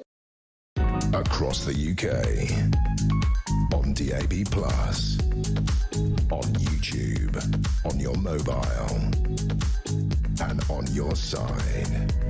This is Talk. Very good morning to you, 7:23. It's Monday the 9th of March. This is Talk, the home of common sense and free speech, and you're waking up to the news that Starmer said no to Trump, then he said yes in a humbling phone call. Trump doesn't want our boats, but Starmer's sending one anyway, an aircraft carrier that doesn't work, so the French need to make sure they come with us. Honest to God, it's a nightmare. The Labour MPs and the backbenchers, they're up in arms. Cancel the King's visit. Trump's a bloody disgrace. It's all going on. The thing that's really got you this morning is an army review into whether male soldiers can wear makeup into combat, and how flying the flag in a leaked overdraft is overdraft in a leaked what in a leaked government draft says that well, it's their new social cohesion policy. Flying your flag is utterly disgraceful. It's about excluding and intimidating, and the government have announced this morning they're going to have a new anti-Muslim hostility czar. No mention of anti-Semitism. Morning, Mark in Yeovil. Money for nothing, exactly. No money here, sir. No care, no fear. Dire straits with the United States, absolutely. This is the TikTok video that's awful. Tony from London. Breaking news. Apparently the new ruler of Dubai, Mr. Khomeini, has signed a 1-month 0-hours contract to be... did I say Iraq? Did I say Iraq? What do you mean Dubai? What are you talking about? Oh, I said Dubai. Jezza, apparently Mr Khomeini has signed a 1-month 0-hours contract to be the new leader of Iran. Fantastic. Morning, Jez. How on earth was Starmer intending to have our armed forces lead and police Ukraine when our military is such a shambles? Ben in Newark, I agree. Morning, Jez. Kerry. Quick note this Monday, the woke left really needs a reality check. When they have bullets whiz past their heads, they will suddenly realise that their obsession on gender, race and religion are in reality not really important to people running towards you who want to blow your head off. Morning to Brian. Royal Navy readiness is nothing, Jez, to do with what previous governments have done. Any deployed carrier needs the protection of at least 2 destroyers and a frigate. Currently, both carriers are in maintenance, along with 5 out of 6 destroyers and 6 out of 8 frigates. This is bad planning. We're screwed. Jezza, now we know why our warships are delayed. They're waiting for them to get their HMS Dragon. Absolutely. It's an HMS Dragon! Oh, my God, I didn't realise. That's brilliant. Jez, isn't it HMS Duke of York that normally uses a French escort, says Spencer in Hornchurch? Very good. Kevin in East Sussex. Do we really want our soldiers to carry handbags instead of hand grenades? Probably. Dan, Yvette Cooper was asked yesterday if the aircraft carrier was going to the Middle East and said government can't comment on operations for security reasons. Is she stupid? I think we'll all notice bloody huge military ships heading to the Middle East. What, is she blind or something? And Keith in Oswestry. I think you're being a bit harsh on the army, allowing soldiers to wear makeup, Jez. My father went to war wearing a skirt. Oh, yes, sorry, he was in the skirt. Well, of course he went. He was wearing a sporran. Have you ever worn a kilt? Have you ever worn a kilt? No, he's Welsh. Christian's Welsh, by the way. Morning, Danny. Good morning, Jezza. Great show as usual with the girls. So, what's going to happen during the World Cup regarding the flags? Are we all going to be racists? Are we all going to be anti-Islam? Or are we going to all be scaring people with the flags celebrating England in the World Cup in America? It's pathetic. So, at home, I've got Stars and Stripes in my garden, and I've got the flag of St George. And what? I don't care who I upset. Ian says, the other side to the argument, flags are a matter of context, Jez. You won't read this out, yes, you will. When I drive through some streets and they're lined with the Union Jacks on lampposts, they're saying foreigners not welcome. What, they're saying them on them? At a British Legion meeting, they're saying proud to be British. There's a difference. But what do you base that on, Ian? Are you saying that when you drive through some streets, they're lined with Union Jacks on lampposts, and they are saying foreigners not welcome? What's the context? So has he got let me know, because I'm confused by that. John says there seems to be more Palestinians in the UK than in Palestine, based on the amount of flags that I see. There seem to be more of them than there are English flags. Julian in Newport, I can't read that. Can I read that? No, you don't want me to read that. Michael, Trump should be the one to cancel the King's visit because Starmer will try to exploit it to show how good the special relationship is. Couldn't agree more. 7:28, it's a Monday. Delighted to welcome our next guest, Chief Political Writer at Spiked. We love him, Brendan O'Neill. Welcome to Monday. Have you got your makeup ready? Got your makeup ready? Yeah, pile it on. Mate, I don't know where to start today. Let's start with that. Whilst the world teeters on the edge of real trouble, oil going through the roof, the impact it will have on people's lives, army chiefs are busy launching a review into whether male soldiers can wear makeup. And changes could see our servicemen and women wearing makeup with long hair extensions, painted nails and earrings. I'd just like your response to that, Brendan. I mean, what can you even say? You know, the world is in flames as wars are breaking out all over the place, including a war that we are supposed to be involved in at some level. And yet we're talking about soldiers putting on lipstick and eyeliner, male soldiers. You know, it's preposterous. But the exact same thing happened when Russia invaded Ukraine. And around that time, 3 years ago, there was some army consultation about pronouns, why you should use the correct pronouns for gender fluid soldiers. I mean, we really have gone to rack and ruin. It demonstrates how much wokeness has infected our institutions and destroyed them from within. Couldn't agree more. And you look at that and you look at priorities. We'll talk about flags in a minute, but the show started this morning, Bud. People say to me, oh, you know, you're being anti-Trump. No, I'm not. Anti-Starmer. I'll tell you what I'm being, right? There's a growing opinion in this country, and I'll give him this. Polls are showing that a majority of people did not want the UK involved in those initial strikes, right? That's a view, and that is an absolutely held view by many people, which is fine. What he does, though, is if that was his view, Brendan, I would really respect him if he stuck to that. But over the weekend, every paper is reporting his humbling phone call to Trump. So he gets on the phone for 20 minutes and tries to crawl where other people don't want to go. This is on the back of Trump calling him a loser, incompetent, we don't need your help with boats.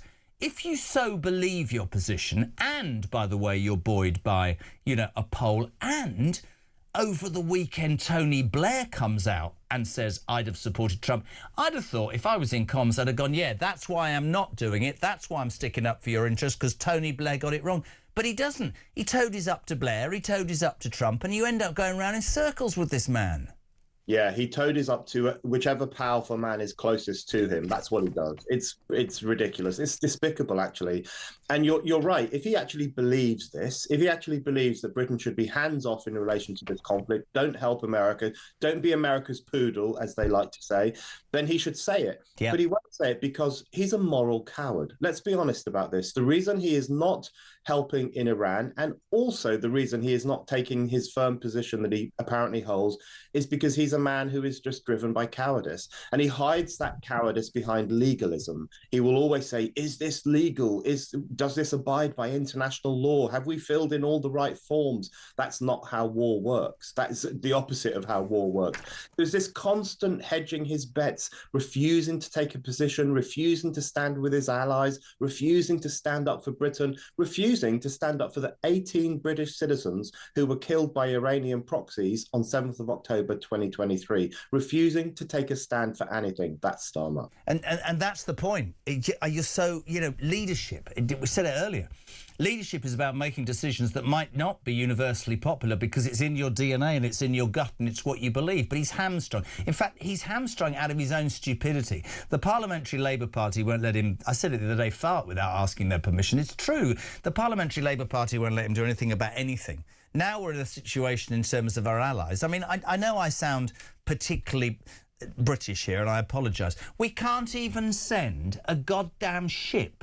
Right? I don't know if you heard the reason HMS Dragon, which I think is really funny after this morning's story, is still in Portsmouth is union rules state in that dockyard we can only work 9 till 5 Monday to Friday. So on Friday, despite the fact that we need to get the boat out there to protect British people, everybody's gone home because union rules stipulate that. And on top of that, you've got this ludicrous example of how we were reading this morning about this aircraft carrier.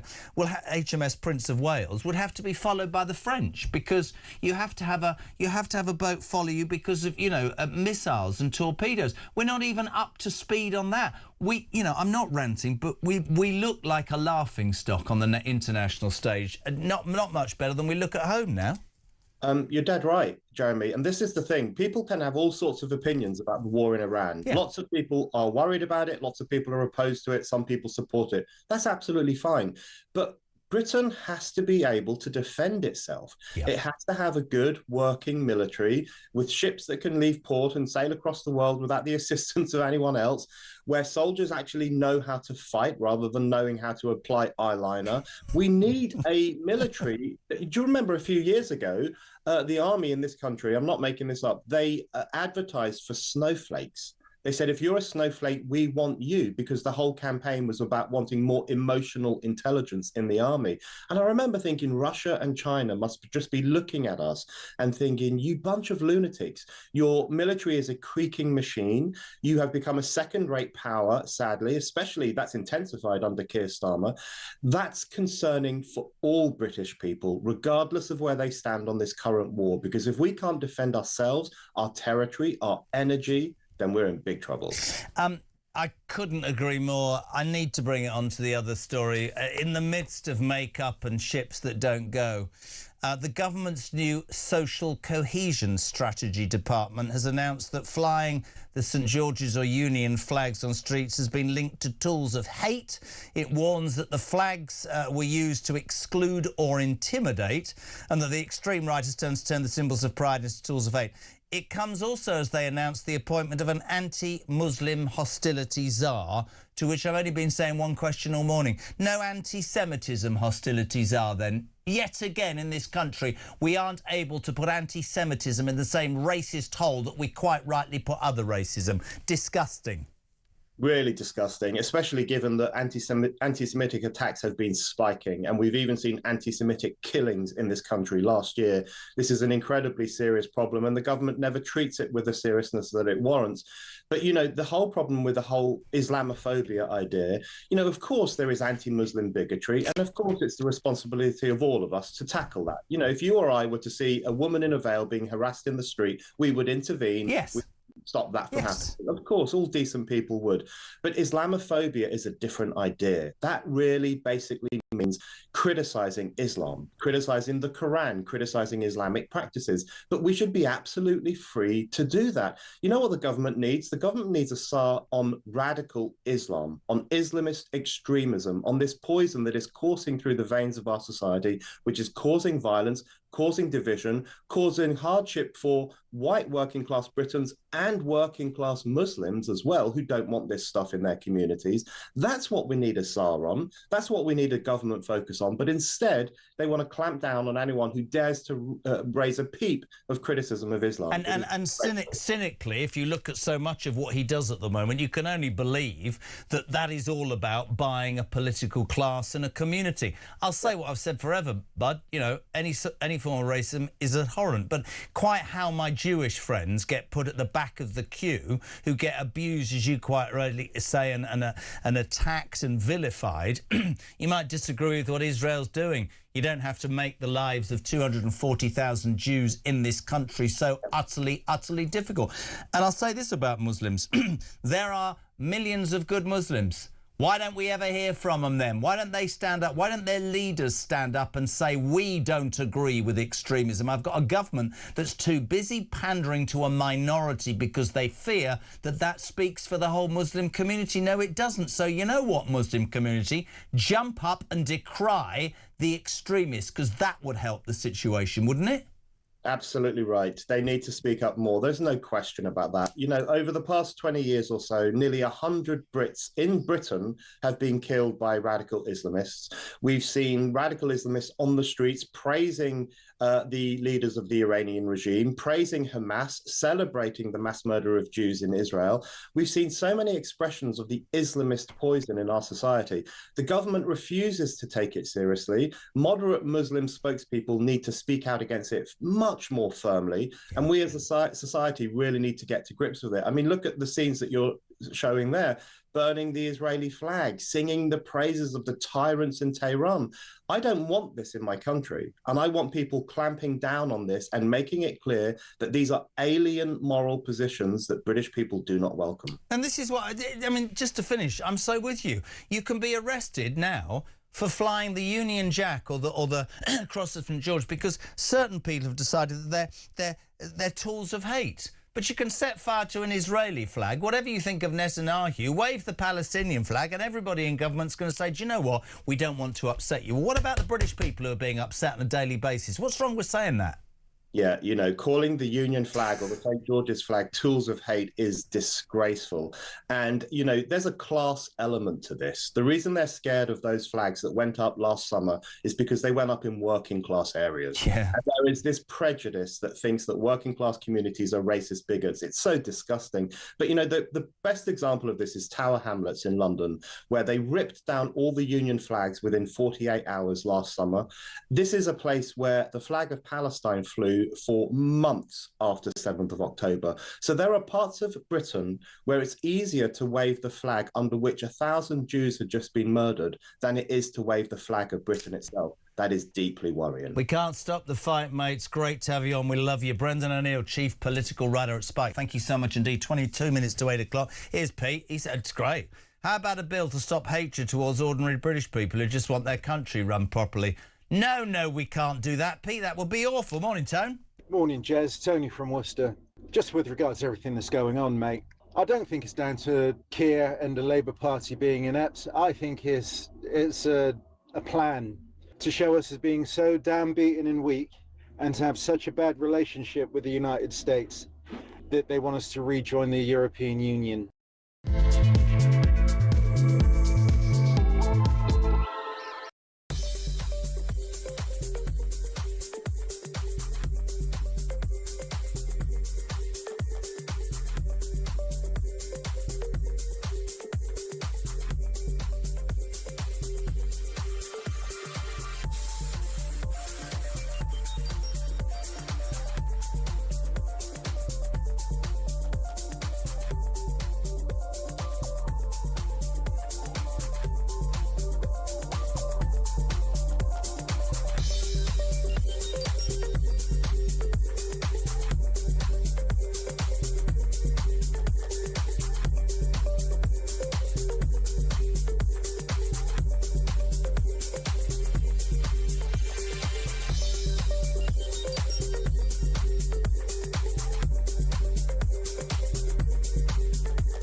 across the UK, on DAB+, on YouTube, on your mobile, and on your side.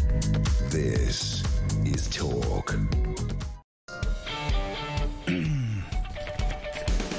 Welcome back, 20 to 8. We're live across the UK. A very good morning to you. It's March the 9th. It's a Monday. You're waking up to the news that Donald Trump and Keir Starmer, as are, at loggerheads, Donald making quite, we don't want your boats. You haven't been here. But don't worry, because Starmer got the phone yesterday and has been crawling on his hands and knees to make sure he gets back in the Americans' good books. And I'm going to keep saying this all day. Many people in this country disagree with the war. Right? Fine. That is your right. I don't agree with it, but you're right. If that's the case, Starmer, and you've got public opinion on your side, stick to your bloody guns, man. Why do you keep U-turning in almost everything? Labour MPs up in arms. They want the Foreign Office to make the King cancel his trip to America. But the really big news today is that we are going to send HMS Prince of Wales, which is an aircraft carrier, although Trump doesn't want it. But it can't go on its own because it's knackered and it might break down. And we haven't got any ships to send with it, so it's going with a French escort. I must apologise to the union at the dockyard in Portsmouth, because Tony in Southend says, Jez, the real reason why the dockyard can only work 9 till 5, Monday to Friday, and you're absolutely right, was because Labour signed a new contract in October 25 restricting dock workers' hours. It's not the union, it's the government. Brilliant. Tracy's in Chingford. Morning, Jesse. Starmer trying to get people's back up even more by having money for nothing playing on his bloody TikToks like he's saying how proud he is about the boat people. Hadn't thought about that. Jess, I think Jess has nailed it.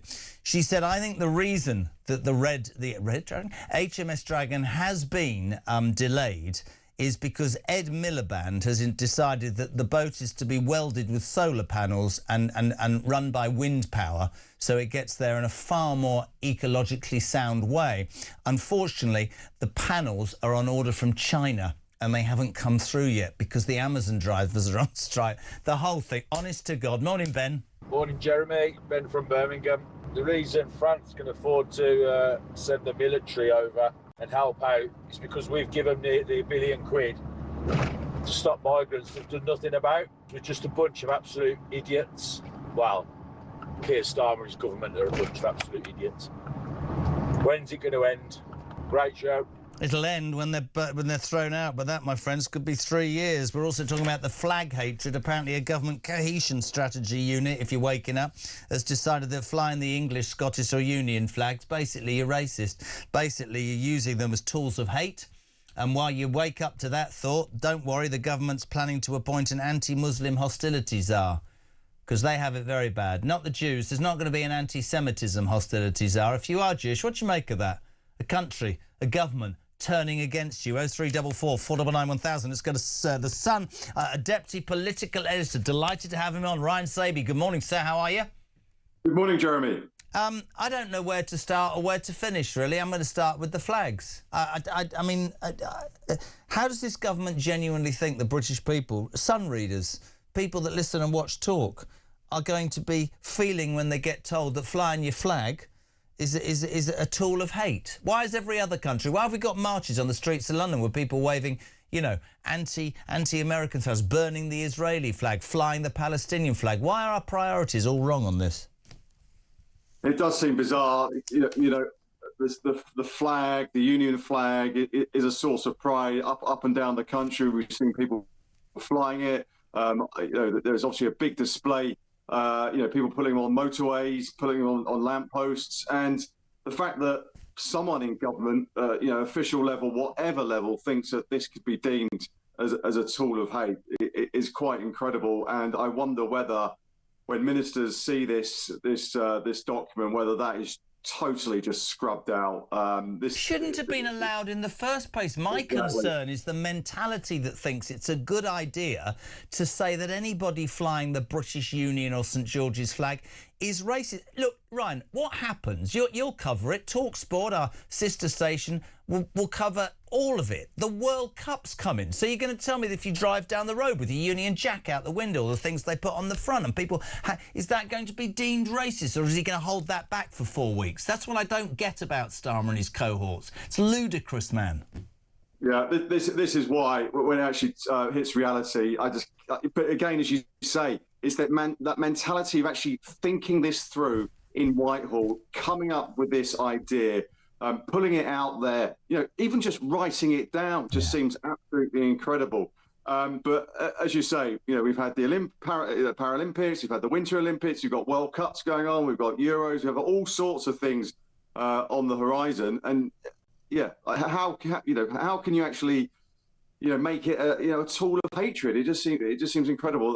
But if you are going to say that, have some bloody balance in the fact there are Palestinian flags on marches in London. There are people burning the Israeli flags. And I see footage of, a man walking with a Union Jack past an Iranian or Palestinian march the other day. He gets told by the police to take it down and they're allowed to walk. These are hate marches. I don't understand our priorities. I'll tell you what I wanted to say as the Deputy Political Editor of The Sun. This humbling phone call that every single newspaper goes on about today. The Mail front page, Starmer's humbling phone call to Trump.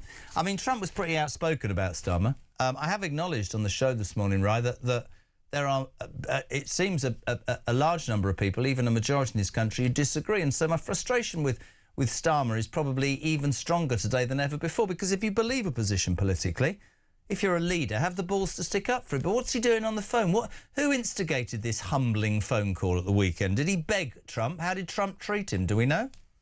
Well, at the moment, we had this phone call late last night. And one of the key things to come out with it seems like they did discuss the sort of military cooperation. But what we've got here is we've got two things going on. We've got the underlying special relationship, as we call it. It seems that it is still there in its full blaze of glory, official level, intelligence sharing, this kind of thing. But at the surface of this special relationship, which is actually really, really key, is that we have this tension between the two. Normally, it's Donald Trump who's throwing the barbs. But look at what Sir Keir Starmer said last week in the House of Commons.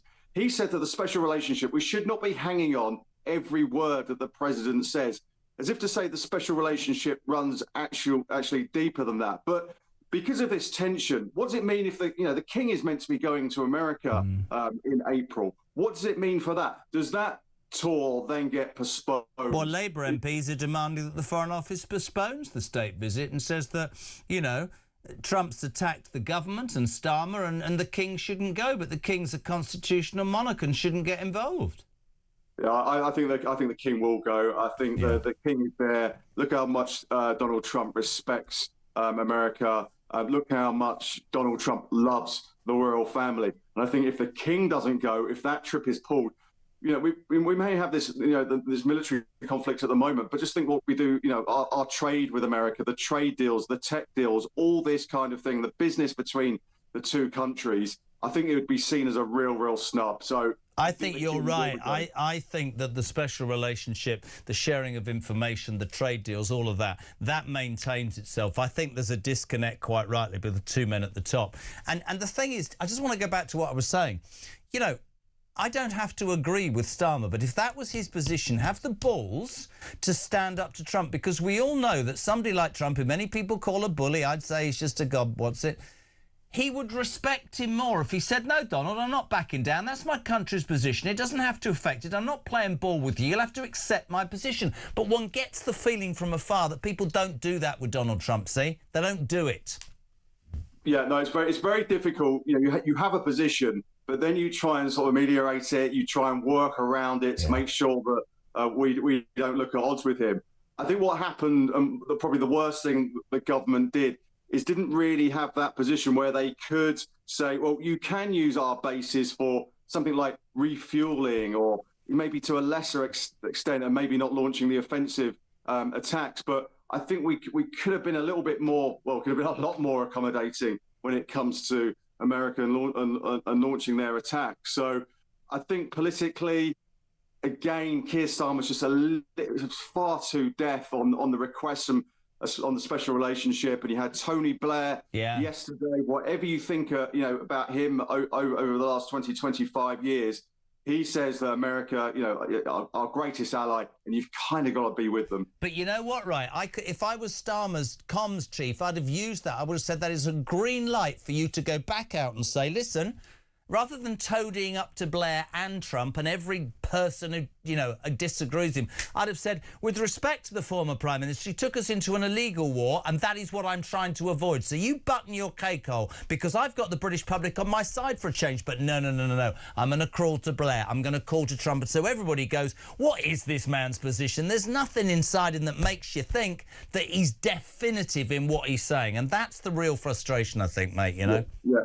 And last week we had Keir Starmer say, you know, we're not going to be letting America use our bases for offensive attacks. But we are still doing all this other stuff. They're still going to have F-35 jets that they're used. We're still sending, warships, or trying to send warships to the regions, still sharing intelligence. So halfway in, halfway out. And again, you don't please anyone. You don't please, politically your own MPs, those Green MPs those Green supporters you're trying to win over. And you annoy the most important man in the world, Donald Trump. So I think that his whole theory, Starmer, which is why I think he's so woefully inadequate in his position, is he tries to please all the people all the time, and he actually ends up annoying most of the people most of the time, and that's just in essence who he is, and that's the frustration. Can I just have a quick line from you as the deputy? I know, well, honestly, the army chiefs, whilst we're teetering on the edge of World War III, are busy launching a review. I'm sure you've seen the story. They've emailed all soldiers and dragoons and everything, asking whether they think it's okay that men can apply cosmetics and wear makeup in combat like women. The gender-free changes could see men wearing makeup, hair extensions, painted nails and earrings, whilst the rest of the world's trying to sort this out. That is more woke than the Blob, isn't it? What's wrong with the British Army now? God! Yeah, I mean, it seems like forever that the British Army have been used to wearing camouflage cream. It now seems they're going to be more used to wearing mascara. So I think some people need to buck up their ideas and just dismiss this survey straight away. Another thing to dismiss. Ryan, we love having you on, my friend. Great job at The Sun. Catch all of it in The Sun today. Ryan Saby, Deputy Political Editor. Let's rush very quickly to, are we indoors or outdoors? The bravery of the Shadow Cabinet. Julia Lopez, or even Lopez, Shadow Secretary of State for Science, Innovation and Technology. A very good morning to you. Welcome to Talk Breakfast. How are you? Good morning, Jeremy. I'm good, thank you. How are you? Oh, I spend most days ranting because it's getting harder and harder being me. Where do I start? We've only got 5 minutes. Apparently flying the English, Scottish or Union flag is using tools of hate, this government says, and they're going to create an anti-Muslim hostility czar, but not an anti-Semitism czar, Julia. Outrageous. Yeah, I haven't heard this flag stuff, Jeremy, but it sounds pretty nuts to me. I just heard what you were saying about the British Army. I'm sure this is not the generals and the troops, but the HR department's clearly got itself into a funny spot on this, and I think it speaks to the government's priorities. What the hell is going on? Whether Keir Starmer likes it or not, there is very serious geopolitical events underway, and he's sitting there fiddling around and not taking the crisis seriously. And it speaks to what happened last week with Rachel Reeves at the Spring Statement. She gathered everybody together, said pretty much nothing, no recognition of the fact that the world is changing around us. She should be looking at what we're doing on energy prices. She should be looking at how to fund the military, and they're fiddling around with all kinds of weird and wonderful things. Well, I couldn't agree more. I wouldn't call them wonderful. I think that they lurch from sort of nondescript disaster to nondescript disaster, and all of these things get pulled. Can I ask you quickly, for me, the focus of today's show has been whether I mean, a majority of people now think that we shouldn't have joined this war, and he's right, but that's not the point. Blair comes out and he toadies up to him. Trump calls him every name under the sun, and he spends 20 minutes crawling yesterday on the phone. Leaders lead. Starmer doesn't. He doesn't lead, he reacts. He's not proactive. That's what annoys me and British people so much, that he just doesn't seem, excuse the pun, Julia, to have the balls to make a decision and stick to it. I think that's right. It's important to remind ourselves the Americans and the Israelis weren't asking the UK to participate. They were asking for use. The US was asking for use of its own bases, and the Prime Minister said no under pressure from his own cabinet. And then the inevitable happens. Things escalate. Our own bases are attacked. There's a very worrying situation in places like Dubai, where British citizens are in peril, and the Prime Minister then has to row back and change his position. So he's all over the place. And I think if he actually understood what he believed, then he would know how to lead. But the problem is he's trying to sort of please different factions of his own party, dressing it up as national security, and we get the worst of all worlds. And just to finish, I'd love a reply to this. He offered an aircraft carrier begrudgingly in Trump when we don't need it. But the big news is that if the HMS Prince of Wales does go, sadly it's not in a particularly good situation, so it would need to be escorted by a French ship, Julia, because the ship that should follow, HMS Dragon, is still in Portsmouth because they're not allowed to work past 5 o'clock on a Friday. So despite the fact we're supposed to be on a war footing, basically we look particularly impotent on the world stage again. Well, you know, we have an RAF base in Cyprus. I think the Cypriots are pretty damn angry with us because it's not us protecting that base. As I say, the Prime Minister is trying to have it all ways, and President Macron has effectively come in and done that guarding for us. It's extremely embarrassing. And I say, it is not, you know, whether you agree or disagree with the what's going on, it's the fact that it's happening. You have to accept it's happening and then act accordingly. And these guys are just vacillating around. It's so good. We haven't spoken before. Will you come on again? It's brilliant. You're being very brave in the cold this morning. It's all part of the career, right? Jeremy, we have spoken before. We spoke a couple of weeks ago, I think. It must have been very memorable. You got me back there. You see, that's old age, Julia. Thank you very much indeed. Please come. I do apologise. I'm going to die of embarrassment. Lovely lady. Julia Lopez, Shadow Secretary of State for Science Information. Stop laughing at me, you lot. 0344 499 1000 for your voice notes. 87222. Sarah Pochin, the First Lady of Reform, starts the next hour on Talk Breakfast. But we'll say a very good morning to Jay. Morning, Jeremy. Great show as always. Just want to say, I know the common sense people understand where I'm going with this. I know everyone doesn't agree with the guy, but thank God for President Trump.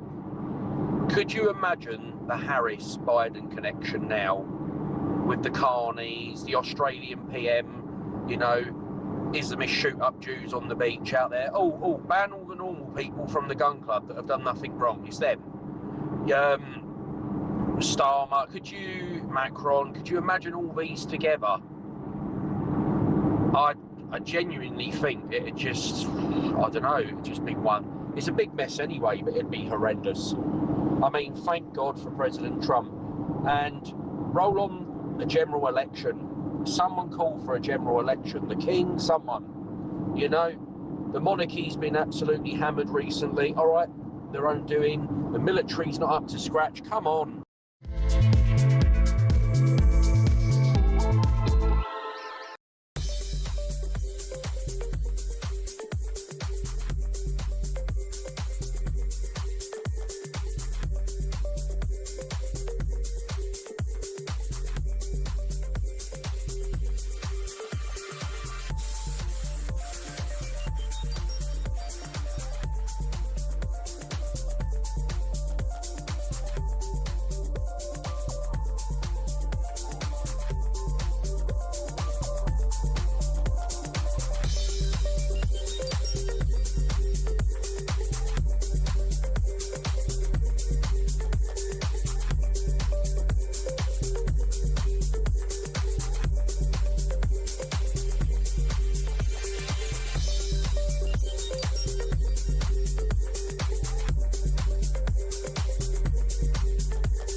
Not one tear will be shed over this vile monster. I can't condone the way in which he came to his very sticky end. I'm sure there will be a thorough investigation and that charges will probably follow. Ian Huntley, one of the most notorious and most wicked murderers of recent times in the UK. My thoughts, of course, remain with Holly and Jessica, those two beautiful young girls that he so wickedly snuffed out their lives, and everybody who loved them. Across the UK, on DAB+, on YouTube, on your mobile, and on your side. This is Talk.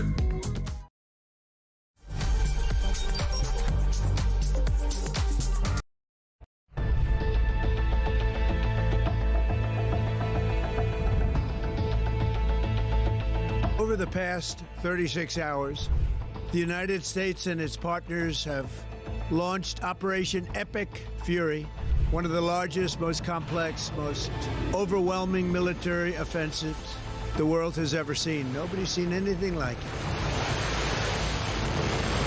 We have hit hundreds of targets in Iran, including Revolutionary Guard facilities, Iranian air defense systems. Just now, it was announced that we knocked out 9 ships plus their naval building, all in a matter of literally minutes. Iran's formerly supreme leader, Ayatollah Khamenei, is dead.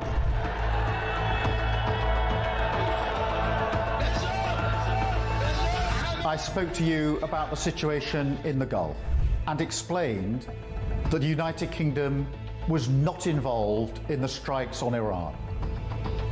That remains the case. The basis of our decision is the collective self-defense of long-standing friends and allies and protecting British lives. That is in accordance with international law, and we are publishing a summary of our legal advice. We are not joining these strikes, but we will continue with our defensive actions in the region. Mr Farage, would a reform government have allowed US forces to use UK air bases for offensive operations in Iran? Yes is the answer to your question. I would have said to the Americans, please do use our bases. We will be supportive of you on this. There were a series of very loud blasts in the area of Dubai that I'm based in. That's in the marina area. It's a very touristy area, actually.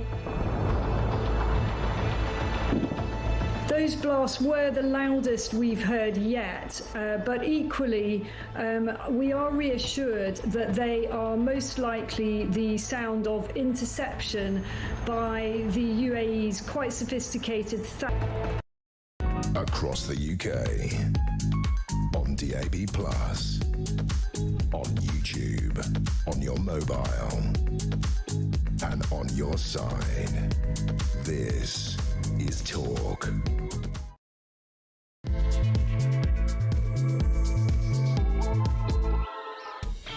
There you are, my friends. Welcome back. Just gone 8 o'clock. It is Monday, the 9th of March. I'm going to try and start this hour and be positive. 0344 499 1000 for your calls and your voice notes, your texts on 87222. Got a busy hour. Andrew Loney will be on, the man who wrote The House of York, the fall of it. More info about the fallout from the Epstein trials. Also, by the way, his kids, Eugenie and Beatrice, are in trouble. We'll also get Lord Danner, Richard Danner, used to run the British Army, his latest on what's happening in, of course, Iran. But the news you're waking up to, I mean, I'm gonna really try and sell this to you. Increasingly in the country, there seems to be a number of people, a majority, who don't think we should have gone to war. So Starmer, you know, you maybe got it right, but no, you're not going to stick to your opinion, are you? Because you've upset Donald Trump, right? Own it. No, I'm not doing that. I'm going to have a really, really humbling phone call with him on Saturday, where I'm basically going to tell him, I'm so sorry, I didn't mean to upset you. Please don't increase tariffs, and I want to send my aircraft carrier that you don't want. So that's where he is, OK?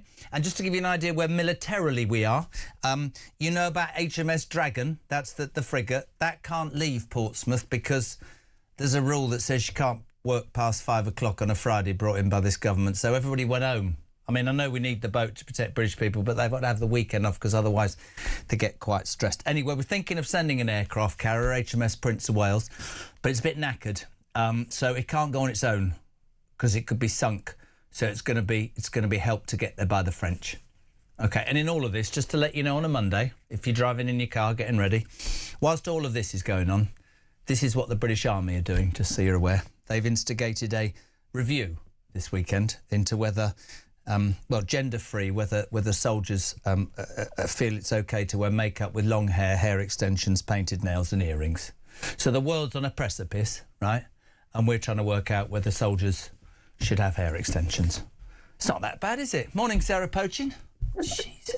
I'm sorry, Jeremy, I shouldn't laugh, but I think if we don't laugh, we cry, wouldn't we, at the state of the nation? What is going on? I've ranted so much, I'm past ranting. I think I'm going to go into a facility. I'll let you, I'm going to throw this all at you. The First Lady of Reform. We're going to talk about jury trials, we're going to talk about the Greens, we're going to talk about flags, but we're going to start with, it turns out, and I get this, that a majority of people in this country perhaps don't support being involved in a war that was going to finish quickly and patently isn't. I get that. Nigel was at Mar-a-Lago this weekend with Trump. But the fact of the matter is the weakness of Starmer is about his lack of leadership, Sarah, because I've always been of the opinion that you and I can disagree on something, but if you hold your position and I hold mine, that's a democracy, but he doesn't. Even when Blair came out and criticised him, I'd have taken aim at Blair and gone, this is exactly why I've got this position, because you took us into an illegal war, you idiot. But he didn't. He cozies up to Blair. He then apologises to Trump. And he's left looking impotent, isn't he? Look, surely one of the main functions, if you like, of the Prime Minister is to convey to the people that voted him in why he is doing the things he's doing, what he believes in. And my view on this whole situation in Iran is that Keir Starmer should have done two things: come out very clearly and explained to the British people that the threat of the Iranian nuclear capability is a long-term and entrenched threat that needs to be stopped. The second thing that Keir Starmer has made a big mistake on is not supporting our allies. And I mean by that, not necessarily in the bombing of Iran, but in allowing them to use our military bases. Our stance would always be, with a reform government, that we will stand by our allies. So Keir Starmer's made two fundamental errors in the way he's communicating and explaining his position to the British people. And of course, he then U-turned, which just makes him look so weak once again. And in a time of global crisis, and let's not underestimate, this is a global crisis, every country is looking to the leader to be strong, to be quite clear in their position, and to put the British people first. But you know what you've said, and you're absolutely spot on. I love you, but communicate your position. He doesn't know his bloody position, Sarah. He is so used to, I think, trying to play the I'll please all the people. If I said it, and I'll say it all show, if I had been his communications chief, the minute Blair spoke out, I'd have been high-fiving everybody, because I would have put my man out there and gone, right, the reason I did this is that we didn't end up in a position like that idiot got us into in an illegal war, right? This is my decision. A majority of you agree with me. I admit I should have done it. None of that. None of that. That's what's wrong with him. You try and please all the people all the time, you end up alienating most of the people. We know, you know, this scathing tweet that Donald sent, which said, the United Kingdom are once great ally. This was Saturday morning. Maybe the greatest of them all is finally giving serious thought to sending aircraft carriers to the Middle East. That's OK, Prime Minister Starmer. We don't need them any longer, but we will remember. Wow. We don't need people to join wars after they've already been won. Do you think that tweet was the result of Nigel being in his ear over dinner on Friday night at Mar-a-Lago?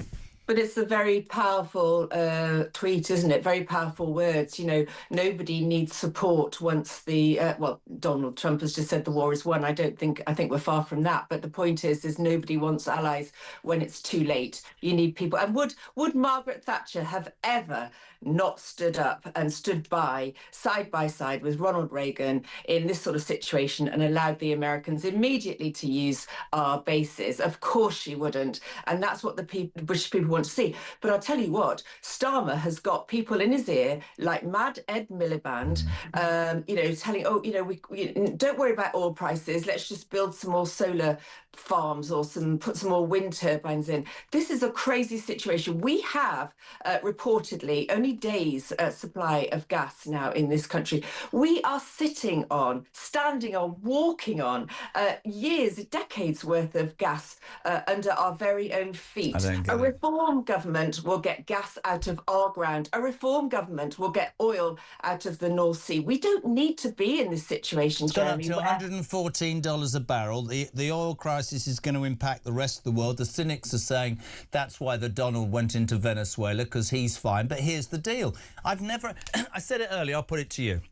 I'm skint, right? literally in a terrible, terrible way. But in my attic is a family heirloom that's worth so much money that it'll get rid of all my debts. I'm going to sell it. No, we're not. We're not going to upsell it because it might upset Grandad. Sod Grandad, I'm selling it. I don't understand the theory that we're spending 10, 12 billion a month in interest on debts we cannot afford, and underneath, to coin the phrase that nobody likes, there's your money, liquid gold. It makes no sense to me. It makes no sense. But then so much of this government don't make any sense. Do you think, by the way, the Labour Party, some of the PLP are calling for the Foreign Office to postpone the King's state visit to America? Do you think that will happen? Or do you think it'll go ahead? Look, do you know what, Jeremy? I think the British people couldn't give a toss about the King's state visit to America. They're worrying about their energy prices. They're worrying about their bills. And the fact is that we could bring down those bills. We don't have to suffer this oil price. We don't have to suffer this lack of gas. We've got all of our resources here. And a reform government will put the British people first and worry about the energy bills in our homes. You know, who cares, really? I'm not being frivolous, but who cares whether the King goes to America this month, next month, or in 6 months' time? The fact is, we have a global crisis. We have an energy crisis, and the people in this country cannot pay their energy bills. And the people that I look after in my constituency of Runcorn and Helsby really could not give two hoots whether the King or when the King goes to America. They cannot pay their household bills. I completely put as ever. We're going to talk jury trials in a minute. We're going to talk about flags, but I want a straight face here, please. My father-in-law is listening in the car, and he thinks you're the best thing since sliced bread. Whilst World War III is on a precipice, Army chiefs have launched a review, the results of which have arrived this morning, into whether male soldiers can wear makeup. Apparently... Stay with it, Jess. All serving soldiers have been asked whether they think men, under gender-free changes, it's all right to wear makeup with long hair, hair extensions, painted nails and earrings to war. Pete says, I'm a bit confused. How can a bloody soldier load or fire a gun with long nails? But that doesn't mean that we're sexist here on the Jeremy Kyle Breakfast Show. Is that really where we've got to as the United Kingdom, as Great Britain? You can have long hair and nails whilst the rest of the world is up in arms about what's going on. What is wrong with us, Sarah Poachin? It's awful. How utterly embarrassing for the British people, how humiliating for the British Army. You're not telling me that these soldiers agree with this kind of nonsense. And I tell you what, under a reform government, all of this woke liberati rubbish goes out the window, because people, young men and women that join the British Army do so to protect the country, because if they are needed, they will go into war and they will put their lives on the line. They couldn't, again, you know, who is thinking up this stuff in an office somewhere in Labour HQ? I'm sure. Mate, your morning's not going to get in it. That's military madness. Your morning's not going to get... Now, watch her face if you're watching on YouTube, because it's going to contort and she's going to say something worse than what she did before. According to a government social cohesion strategy meeting, I can't say... Rob's going to be headbutting the windscreen of the car. Flying the English and Union flags on streets has been linked to tools of hate in a leaked government draft. It warns that flags are being used to exclude and intimidate, and that the far right, who are the only people that fly them apparently, have used the symbols of pride and they've turned them into hate. They've also decided it would be a really good idea in 2026 to appoint an anti-Muslim hostility czar. And apologies for me swearing, but no bloody sign of an anti-Semitism hostility czar anywhere in this country. Disgraceful. It is disgraceful, and we cannot underestimate the creeping threat of cultures coming in and being allowed to dictate in this country how we think and how we behave. It's a foreign culture that is not, and this is not acceptable. And I get, I know I will get abused for saying this, Jeremy, but the fact is that this Muslim culture is creeping in. It is not healthy. It is divisive. It is being led by people who have no idea what the long-term impact on this country will be unless we we stop this kind of nonsense. So I read this yesterday and immediately put a picture on my social media of me standing in front of a Union Jack, loud and proud. And I'll tell you what, when a Reform government gets in... You racist bigot. You racist bigot, you. Dreadful. Every public building will have a Union Jack being blown proudly from it under a Reform government. And we encourage every household to fly Union Jacks, as I do. And my constituency is full of Union Jacks. Bring it on. We will not put up with this. It is racist. See, this is where I don't understand this government. You got that Yvette Cooper clip? Can you get that for me? A year ago, when all of this happened before, right? Because I think the government and the BBC are about to start a whole big thing again. I completely agree with Betty, who says, you watch, the next few months will be all about how divisive it is. A year ago, when common sense actually won, they did a complete U-turn. This was Yvette Cooper pretending that she loved the flag 12 months ago. Have a listen to this, barking mad. We actually have Union Jack bunting on our garden shed at the moment. I've got St George's flags, I've got St George's bunting, I've got the Yorkshire Rose bunting as well. I've got Union Jack's flags and tablecloths. We've got the lot. I've even actually got some Yorkshire tea bunting, which is probably taking things a bit far. And she wonders, and this government wonders, why nobody takes them straight. That was 362 days ago. Yesterday, she described them as tools of hate. These people turn more times than a bloody merry-go-round, don't they? She sounds so pathetic, and the British people can see right through that, because the fact is they're not actually doing what she's just said, are they? They're not supporting the flying of the Union flag. And it's just a fundamental right. And how can we, it comes back to, it affects all sorts of our lives, aspects of our lives. How can we expect young people to join the British Army, for example, when a time now when we know more than ever we've neglected our defence, we've neglected our military capability, and yet we're saying, the government is saying, you can't be proud to represent this nation, to fly the flag. You can paint your nails, but don't be proud of the flag that you're supposed to be fighting for. Bloody ludicrous. There's something I know, because you sent apparently a late night text to Christian. Is that true? It might be. Well, I didn't get one anyway. This is really important. One of the biggest criticisms of this government, quite rightly too, is David Lammy. I mean, honestly, if you ever believe you can get anywhere in life, look at that idiot. He has decided that jury trials should disappear. The very bedrock of what you were a magistrate for 20 years. You know the importance of that by being, judged by your peers, not a single judge who might have a view. High Court challenges tomorrow, I believe, or at some point, and also a big debate in the House of Commons tomorrow about this very important issue, isn't it?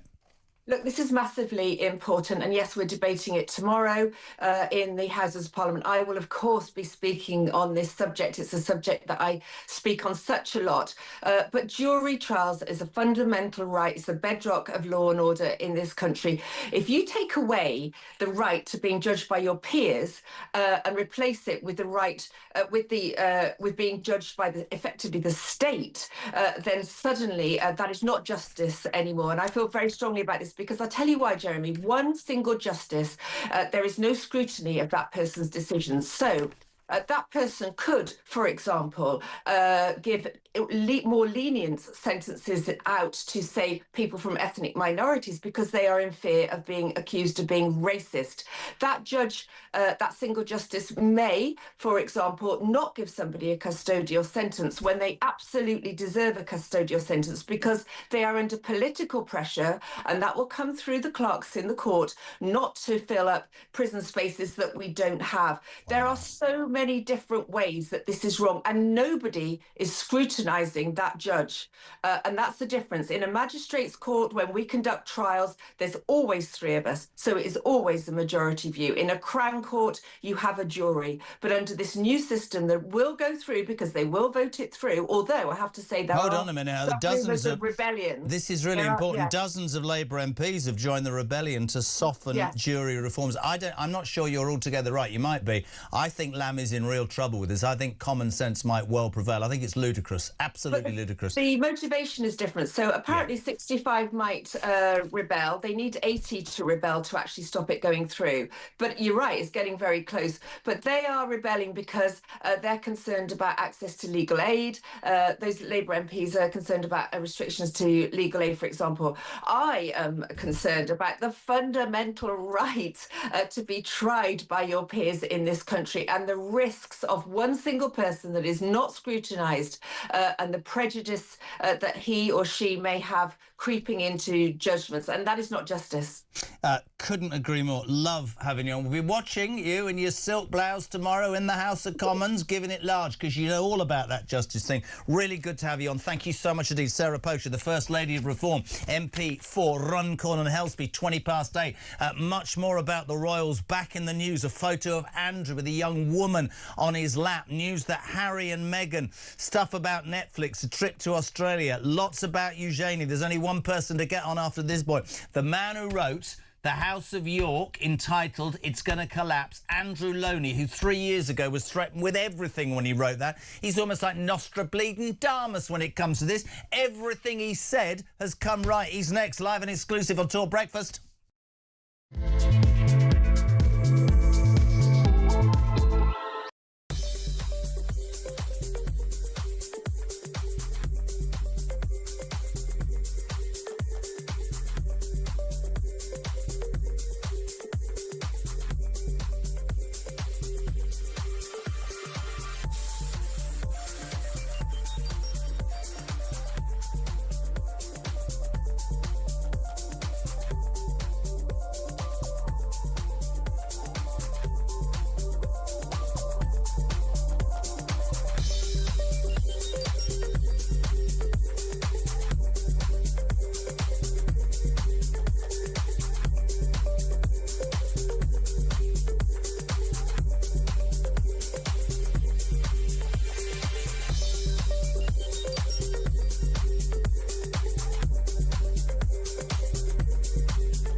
There's obviously two quite distinct things happening. One is what is happening in Iran, that initial US-Israeli decision, and then there's a separate thing, which is what's happening in the region. And what's happening in the region is you are seeing Iranian drones, Iranian missiles flying all over the place. I've got to tell your viewers how shocked people are by what Iran is doing, because they aren't just targeting Israel. They're not even just targeting Israel and bits of the Gulf. They're targeting Azerbaijan, Dubai, they've been missiles. What Iran is doing is truly, truly reckless. Across the UK, on DAB+, on YouTube, on your mobile, and on your side. This is Talk. Welcome back, 8:23. If you're a regular to the Jeremy Kyle Breakfast Show, you'll know that we now have to take a little break. We're thinking of getting our own jingle, because Oliver William Robin Carr will not go into school until he's had a mention. He's texted me, for God's sake, right? He says, "Morning, Daddy. I'm in the car with Mummy and Grandad, because Iris is at home with Nanny. I've got my boat." He's made a boat, a raft. It's very impressive. Obviously, Vic had to make it with him, because I've got absolutely no idea. No, it's a small boat. Actually, it is a small boat. There's no migrants in it, before anybody says. He's had to make a boat out of a bottle and some stuff. Maybe have a look, Ollie. There could be a couple of illegal migrants hidden underneath the sail that's made out of a piece of paper. But anyway, Grandad's in the car. He's wondering quite why he ever thought about joining the armed forces, because he wanted his nails done. Anyway, have a great day. 8:23. We're live across the UK. 0344 499. Oliver's boat with an illegal migrant. That's terrible. I've forgotten the number now. 0344 499 1000. Loads and loads of calls, loads and loads of response. Jez, says Ron in Bridlington. Jez, whilst I applaud the Don, I have to disagree with his comment. about the greatest strike the world has seen. Does he not know about the 1,000-bomber raid during World War II? Great show. Keep it up. Hello to Betty. The Government Nudge Unit and the BBC are already hard at work taking the flags back. Get ready for months of programming and content with minorities and non-white males in England and coming together, blah, blah. Hello to Richard in Maidstone. Great show, Jez. Love that Ryan was just on. I noticed his books in the background have State of Denial next to Keir Starmer. That's fantastic. I didn't see that. That's great. Tracy, morning, Jez. With this absurd army makeup thing the army are thinking of doing, does that mean that if we did go to a war footing, they'd have to wait for Tom, Dick or Harry to do their hair and make up before getting... I think the phrase Tom, Dick and Harry is a bit unfortunate there, Tracy in Chingford, but thank you very much indeed. And David, the delay in sending a ship to Cyprus by this government is, I believe, quite deliberate. They hope that by the time it arrives, there will be nothing to get involved with, which is probably very true. As I said, much back in the newspapers over the weekend pertaining to the royal family, and we are delighted to be welcomed by Andrew Loney, author of Entitled. If you haven't bought this book, The Rise and Fall of the House of York, geez, man, ladies, go and buy it. It's incredible. Andrew, good morning, sir. Good morning. Very nice to see you again. And you, my friend. Loads to go through. I just wanted to start with the King. This is a little bit more political than stuff we usually talk about. There seem to be a lot of Labour MPs demanding that the Foreign Office postpone his state visit to America because of, well, they say, disrespectful Trump. I don't think that'll happen. I think that the special relationship will supersede these two falling out. And I think people will always have a degree of importance attached to the King. Do you see him going? He will, won't he? It won't be cancelled. I think he will go. I mean, I think this is just the moment when the soft power of the monarchy can be very useful. And in some ways, he's above politics. As you say, this is a bigger question than just Trump's sort of shouting at Starmer one day. So, yes, I think that there are more important things at stake here than a little spat.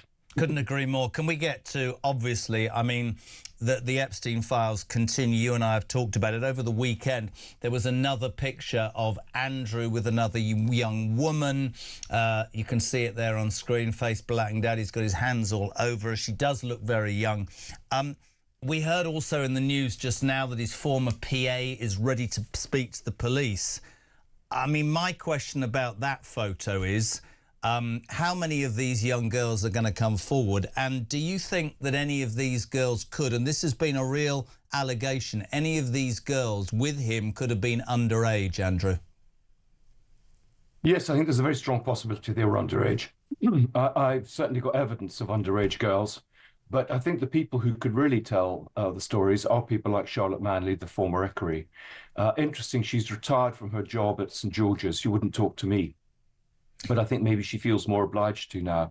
And I think there are lots of these people who escorted Andrew would have seen these things, quite apart from the protection officers. So I think it's just another nail in his coffin. It's just more evidence of his sleazy behaviour. Underage girls, though. The monarch of England's brother stands or could be stands accused of having relationships with underage girls. And you're right. How do you... I mean, I don't mean... This sounds awful, but how do those girls get into palaces? How do they get into positions to be with him? How many people turned a blind eye to what is, if it's true, depravity, Andrew, depravity? Well, I mean, I think one of the problems is finding the girls and persuading them to talk, because I think a lot of them, for example, were brought in from abroad. They were pretty nameless, and we don't have records of who they were. And it may be difficult for them to prove that they were trafficked, in effect, into Buckingham Palace. But you're absolutely right. I mean, lots and lots of people were part of this whole network of girls that were being brought to Andrew and others. And they need to speak out now. I mean, he was getting girls also abroad on these trade visits, which were paid by the taxpayer. And again, they're diplomatic staff who will know the full story. So just paint a picture for me, because you've studied this. This has been your life. We pay as a taxpayer for the ex-Prince Andrew to go as a trade envoy to countries and spend his time cozying up, right, to foreign dignitaries, right? And he stands accused of having done all of that, that he not only... And he does... Let's make the point. He denies all allegations. OK, he does. He denies all allegations. But the case gets stronger and stronger. In that time, he'd get information from trade people and he'd pass it on to his mate Epstein, who might possibly get his plane to fly to whichever country Andrew was in and get him, allegedly, underage girls to have physical relationships with. Yeah, I mean, I talked to a senior member of UKTI whom he worked for actually yesterday, and I mean, the concern in the there in the Foreign Office was that everything Andrew did was a complete waste of time. They were actually could have been better used, the diplomats, on other initiatives. And he would go there and he would disappear for a week, paid for in an expensive hotel. I don't know who allowed that, but paid for by us.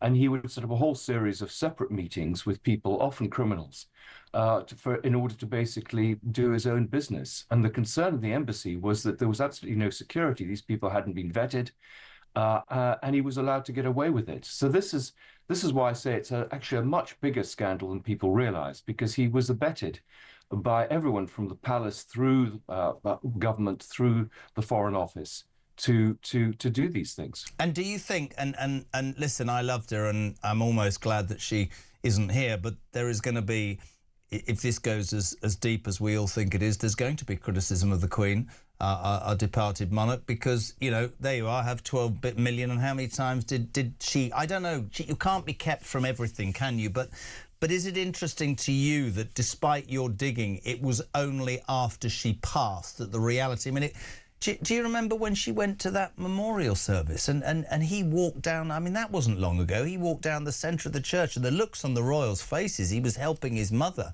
Do you think she knew how deep this went or not, bless her?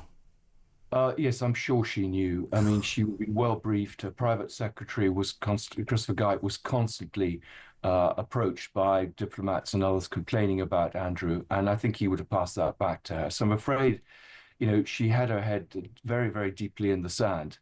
And it's just extraordinary that the people around her didn't try and deal with this. There have been complaints about Andrew from the very beginning of his trade envoy years. But we have to remember, I mean, she made him a Knight of the Garter, Vice Admiral in the Army, in the Navy, all after these allegations about Epstein surfaced.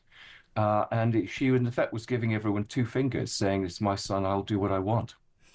He denies what I'm about to ask you, but this picture at the weekend of the young woman on his lap, Andrew, is this the first time, not to have his name associated with a paedophile in terms of Jeffrey Epstein, but is this the first time that his name has been associated with the word paedophile? You say you have proof of underage girls. If this is true, he denies all the allegation, that makes him no better than Jeffrey Epstein. Absolutely. Well, I mean, he was called Ponce or Nonce at school. But yes, there is plenty of evidence about underage girls. We haven't got the photographic evidence in the same way as we have now. But I mean, what I find so extraordinary is that he would be photographed like this. He clearly didn't care. Did he know, though, this is a stupid question maybe, are these secretly taken photographs? Because he always seems to be smiling at the camera, the most naive person I've ever met in my life. I don't think these are from a hidden camera. I think the Peter Mandelson may have been. But I mean, I don't think he or Sarah Ferguson really thought that Epstein had done anything wrong. I mean, the fact that they were very happy to stay with him, take his hospitality, introduce their children to him and to others. I mean, P. Diddy and Peter Nygaard, other people who were charged sex offenders. They didn't seem to think that was a problem, which is slightly ironic, given that they laundered their reputation through charities dealing with trafficked women. Are you Andrew Lowney calling Prince Andrew, the ex-Prince Andrew, a paedophile? Well, I think if you wait for my paperback, there will be quite a lot of evidence of his dealings with much younger women, yes. Wow. Something you said to me some weeks ago, which, I mean, I do call you the Nostradamus of this, because you managed to foresee this such a long time ago, my friend. You tore a strip off me some weeks ago when I said, what sort of woman takes a young 6- and 8-year-old kids to see Jeffrey Epstein? You went, no, Jez, actually they were 18 and 20. And you've talked incessantly about Eugenie and Beatrice being mired in this horrible mess. Over the weekend, Eugenie stepping down from an anti-slavery charity as it scrubs her name from their website. Is their life about to crumble, Andrew, in your opinion? They're still reeling, apparently, from not going to Royal Ascot, if you talk about priorities, man. Yes. Well, I mean, we also had a story of monies that were being paid into their account by the Rowlands, £50,000 each. And these are the sort of stories I think that will begin to emerge. I mean, it's quite clear the royal family are trying to contain this problem to the York family. It's a way of putting up the firewalls around the king, because we've discussed the problems for the king if he's found to have actually protected Andrew, to known about these allegations and done nothing about them. And so I think the York family are kind of being thrown under the bus to protect other members of the family. Well, it's really interesting because it's always, some of it's quite shallow. In the press last week, the girls alleged to have been blindsided by the royal family's lack of an invite now to Royal Ascot, which, whatever you think about it, is a big, big social thing. They must be aware. You only have to see them being followed by the press getting coffee. They must be aware that, sadly, they're going to be tainted. But your issue is that actually you're not sticking up for the Yorks, but they're being thrown under the bus because this is a bigger problem for the British monarchy. Is anybody absolved of this? Kate and William, I suspect. The rest of them are up to their necks in it, right? Yes, I found no evidence to support Kate and Catherine and William. And indeed, I don't think other members of the royal family, I mean, Edward or Anne or any of these people are involved. But I think, unfortunately, the king does seem to be involved in trying to suppress this story. And I think, this is going to eventually emerge, and he's going to put him in a very difficult position. If we're saying the entire York family is rotten, which I think you are, Fergie, I mean, again, completely oblivious to what's going on. Accusations at the weekend that she was cruel and overtly betrayed the Queen, but hawking her story, Andrew, around New York, apparently, via publishers, wants 1.5 million quid. She ain't getting a penny, is she? Not at all. Well, it doesn't seem to have worked, which surprises me, because there's always a publisher who's looking for a quick buck. I mean, I think that would have sold. But, I mean, she is a pretty discredited figure.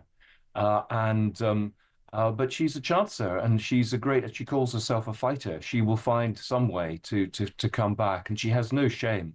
So this doesn't surprise me at all. But I think the thing we've learned is you can't trust a single word she says, and that, I think, is the problem. Would you say that about... I mean, I said it myself. Do you think the entire York family is rotten to its core? Yes, I'm afraid so. I mean, it was very much a family business. The daughters were taken on these taxpayer-funded trips in order to build their contacts books. They've been exploiting them ever since. It's quite clear that money was fenced through their accounts. I think the wisest thing for them would be to quietly retire from public life, renounce their titles, and never to bother us again. God, I love talking shit. It's like going to the local coffee shop. Andrew Loney, thank you so much indeed. The latest from the man, the paperback on the way, but if you can get entitled The Rise and Fall of the House of York. This man has been saying this. I don't know if you have a background, but when he was trying to research for this book, he was, threatened with everything, legalities and everything. But it's kicked off again this weekend. Pictures of Andrew. There you can see it on screen. Heavy inclination that these women are underage. He denies all the allegations. But as Andrew says, the entire family rotten to the core. 0344 499 1000, text to 87222. Last week, Maggie Oliver, that brave whistleblower who left the Greater Manchester Police to stick up for victims, child victims of sexual abuse, who has made it her life's work to try and get a national inquiry into something that is disgusting, had a massive result in the High Court. She's live next, telling us all about that. Boz, good morning. Morning, JK. Travelling Boz here. I'll tell you what, I've just seen that TikTok video. It's an absolute embarrassment. You can still hear his nasal tones. It's ruined the song completely. I can never really listen to that song again, and I like Dire Straits. They also done a great song called Working Class Hero, and Starmer wouldn't know that because he doesn't know what working class is.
across the UK, on DAB+, on YouTube, on your mobile, and on your side. This is Talk.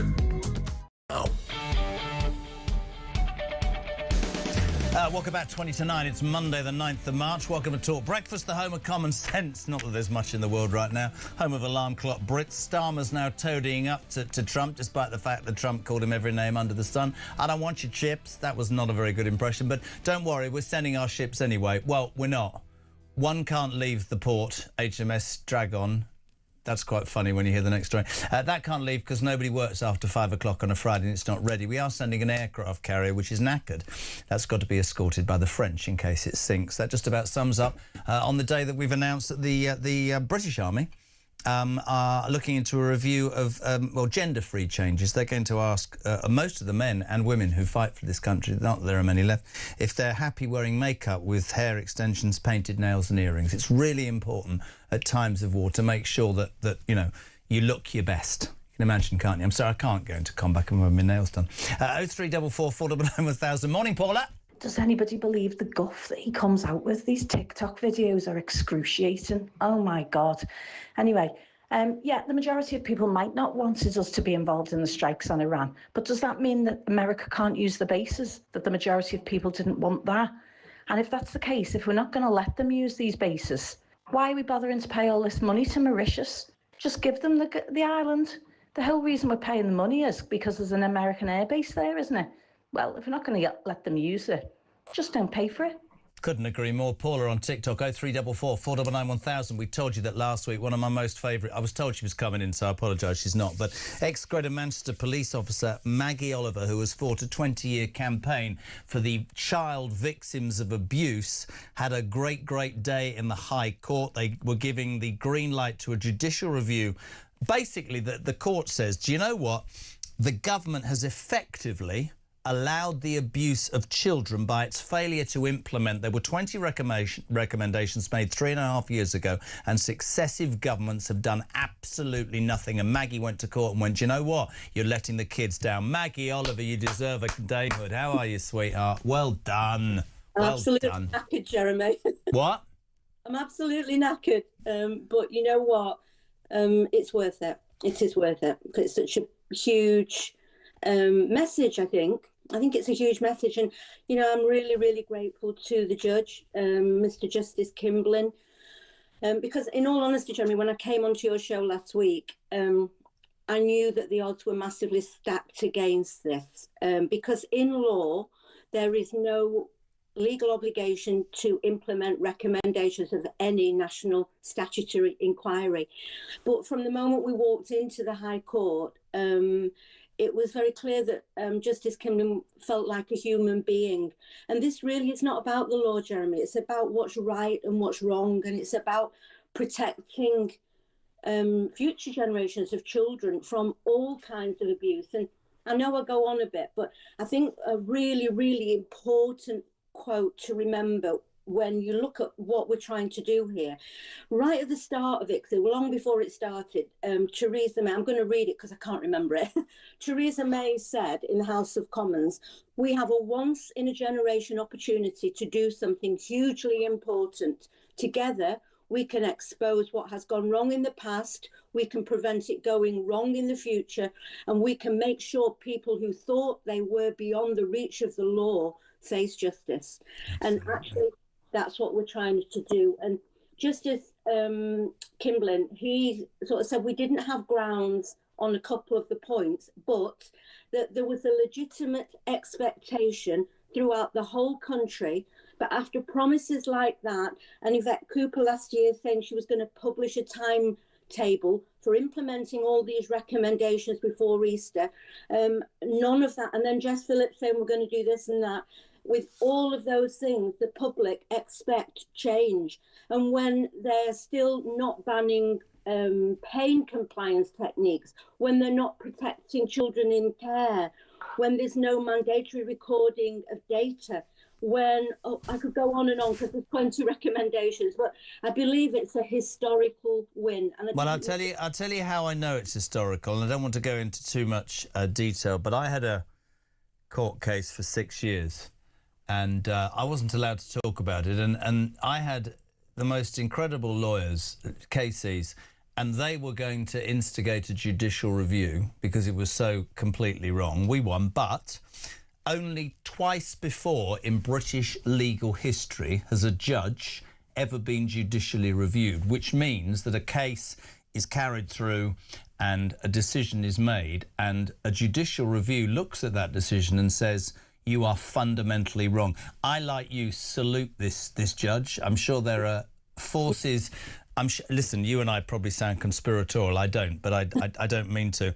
I don't know how... just in the basics between right and wrong, 20 recommendations 3.5 years ago, a succession of kids from all sorts of backgrounds whose lives have been ruined, who will never, ever be the same again. And the establishment, and I'm just being honest, as far as I can see it, as high as it goes, have covered it up. So fair play to him. And I mean, what can the judicial review... What do you think it will find out? I mean, you said just now you believed you weren't going to get the result you did the other day. Do you think this judicial review will work? You know what, Jeremy? In my heart, I think probably not. I think at the end of it, the letter of the law will say that it's up to a government what they deliver. And I wanted that message to be very clearly understood by every victim who might be considering putting their faith in this new statutory inquiry, because the problem is that all these politicians want to get brownie points and ticks in boxes for having an inquiry, but then they slide away into the ether when the inquiry's over. They've had their brownie points. They don't actually care about what happens going forward. I just care, and my team at the foundation, we care about the future of children. Well, I was going to ask you, actually, I mean, I'd love, and I'm going to say this very slowly because I'm sure there are lots of people who don't know this is the case. This woman is fighting, it seems, the whole world. I mean, tell people how you feel that the government's grooming gang inquiry, when it happens, will not, underline, investigate the role of race or religion, will cover all cases, it won't, only a select few, and it will not push for prosecutions of people accused of a cover-up. Three of, in my mind, who's covered it up, right? It should be everybody looked at, and it shouldn't matter the colour of your skin or religion. Everybody should be brought to task. It's not going to cover those. That smacks even bigger cover-up, doesn't it? Well, we're not at that point yet, Jeremy, because that's the next battle. You know, my foundation, we've got what we're calling an umbrella group of, at the moment, over 24 victims and survivors that we took to meet Anne Longfield. On Friday, we submitted our comments on terms of reference. But what our lawyers have said, actually, is that those alleged draft terms are actually not draft terms, and we want an opportunity to contribute to, before the final terms of reference come out, all the survivors we're supporting, and many, many others throughout the country, have to be heard. So without proper terms of reference, it's a pointless paper exercise. And, you know, we've not given up that fight yet. This is so important, Jeremy. But what's wrong is that every step of the way, there is a battle to challenge things which shouldn't even be an issue. Doesn't that make you want to dig even deeper? Doesn't it want to make you think there's too much cover-up going on here? It does, doesn't it? Yeah, I'm just not walking away from this. And I'm building an army of people in my foundation who share the same, you know, the same principles, and people like you who are sharing this message. I want the country to know that words are easy. Action is what's needed, and promises should be honoured. And if we don't get this, well, we can get it right, but at the moment there is no will to do so. Let me assure you of one thing, not only our support, but also the opportunity to answer questions. I've got to ask you this, and I've got to move on, Mags, and you know I love you. Yeah, no, I know that. In your mind, how much has race and religion played a part in the rape gangs of underage girls? I know, I mean, I've spoken to hundreds of victims and survivors over the years. The meeting with Anne Longfield 2 weeks ago, all those victims in that room, 25, 30, every single one of them was absolutely adamant that it was predominantly Pakistani Muslim men from a particular sect in Pakistan who share this belief. And if we're looking at rape gangs, grooming gangs, you cannot look at them without getting a grip of that fact. I am not saying all Muslims are rapists, absolutely not, just like not all white people are rapists, but we have to look at the data, we have to look at the facts, we have to understand why. And if people are fighting and, you know, hiding away from that, we're never going to resolve it, because if we grabbed this 30 years ago, Jeremy, we would not have had the problem that we have got. Listen, you know me, I will absolutely support you. Very quickly, the website address. I want people to go on and support. What is it? Please, www.themaggieoliverfoundation.com. And we have to pay for this next judicial review again. The government even wanted to do away with the cost capping order, can you believe? But we are fighting this to the death, and we will do our best. And please, everyone in the country, get behind this. It's not for me, it's not for the foundation, it's for children in this country who will go down the same path as the ones we support now if we do not act now. I think you're an absolute angel. Love you, baby. You know we'll always have you on this station. Thank you so much indeed. The indomitable Maggie Oliver, the MaggieOliverFoundation.com. They will have to finance all of this. On Friday, a judicial review said you have a right to challenge the government. This is one woman who worked at Greater Manchester Police who became a whistleblower because, let's just get this right, OK? She didn't like what she knew was happening. She has had everything thrown at her, and still she carries on. 10 to 9, we're live across the United Kingdom. I thought it pertinent as well today. We've talked about Starmer and Trump and warships, but I'd like to get some sort of idea of where we're at in the Middle East, because, of course, you talk about this and you talk about that. I'm delighted to be joined now by Lord Richard Dannett, former head of the British Army. Lord Dannett, a very good morning to you, sir. How are you? I'm very well, thank you. Good to join you again, Jeremy. Forgive me, I'm not the expert like you are. I've heard all sorts of things. I heard Trump say it will be over in 3 days. I've heard people say that the Iranians are spending 25 grand for every drone, whereas it's costing millions to try and knock them down, that actually there's been miscalculations. And the next day you hear, oh no, it's a matter of days. What's the truth? Does anybody know the truth? Well, Jeremy, you ask the right questions. It's jolly hard to give the right answer. I mean, I think the reality is that Donald Trump, with 3 objectives in mind: 1, to reduce Iran's capacity to hit Israel and US bases with ballistic missiles; 2, to remove their capability to produce a nuclear weapon. But the third one, and they'll do those first 2 things, the third one is this issue of regime change. And I think what's happened overnight, over the last 24 hours, with the son of the former Supreme Leader being appointed as the new Supreme Leader, it's effectively flicking 2 fingers at Donald Trump and saying, we are just going to carry on. We are the government of Iran. We have a certain outlook on life, and no matter what you do to us, we're going to continue. And I think that's a pretty hard-line position to be. And if they're not going to budge and they're going to stand firm, then the only other party that could move is the Americans. And Donald Trump has got to ask himself, and listen to his polling, how long can he afford this to go on, with world energy prices rocketing up, disquiet growing right across the Gulf region. The opinion is going to start to coalesce around Donald Trump, and he may well have to decide to tail this thing off and back down. I mean, I said at the beginning, and I said throughout the show today, whether you agree that we should have been involved initially or provided the basis, yes, they're our greatest ally, but you also have to look at, I mean, Blair jumped up at the weekend, didn't he, and said, you know, you should support it. Look at what happened in Iraq. There is scepticism amongst the British public, which is why I spend every day asking for our politicians to be open and tell the truth. Militarily, has he miscalculated, do you think, Trump, or not? Well, I think the other major point about it is how did this thing start? I think it started because Mossad, the Israeli intelligence organization, saw that the Supreme Leader and his immediate cohort were all in one place at one time, Saturday before last, and they decided to strike. And that precipitated the campaign that's ongoing, probably been planned for quite some time between the Israelis and the Americans. So I'm not sure that Donald Trump was totally in control of when this thing started. Well, so that's really interesting, because I read quite a lot that said that the Israelis were the dominant force initially, and that you're right. Well, of course you're right, for God's sake, you ran the British Army.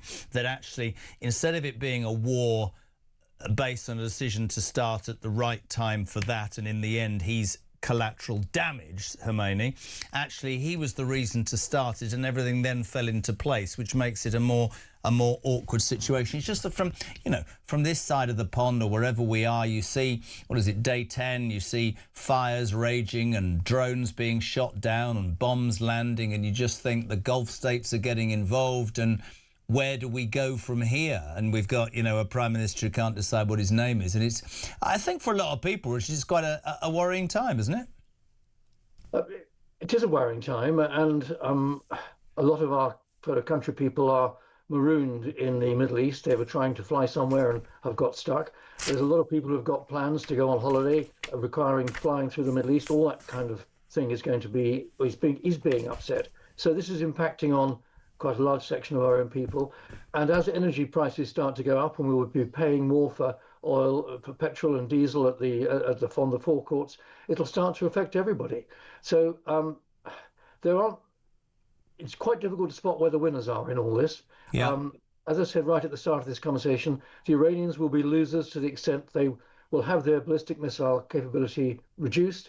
They'll be stopped getting a nuclear weapon, and those are good things. But I don't see regime change in any time soon, as far as Iran is concerned. And then there's the other aspect of our relationship with the United States. There's some reporting this morning that some Americans think that Donald Trump got it wrong by not giving the UK earlier warning about what was going to happen. But if you go back to what I was saying a moment or two ago, I think this started because the Israelis kicked it off and Donald Trump had to fall into line. I never thought that I would be asking Lord Richard Dannett, the former head of the British Army, the next question. I've only got 1 minute, my friend. Whilst all of this is going on, army chiefs have launched a review into looking, because of gender-free changes, that could see men in the armed forces wearing makeup with long hair, hair extensions, painted nails and earrings. He used to run the British Army. Can you respond to that briefly? Well, I ran the British Army 20 years ago, and things were different then. Maybe things have got to move on, but what you've just told me I find rather alarming.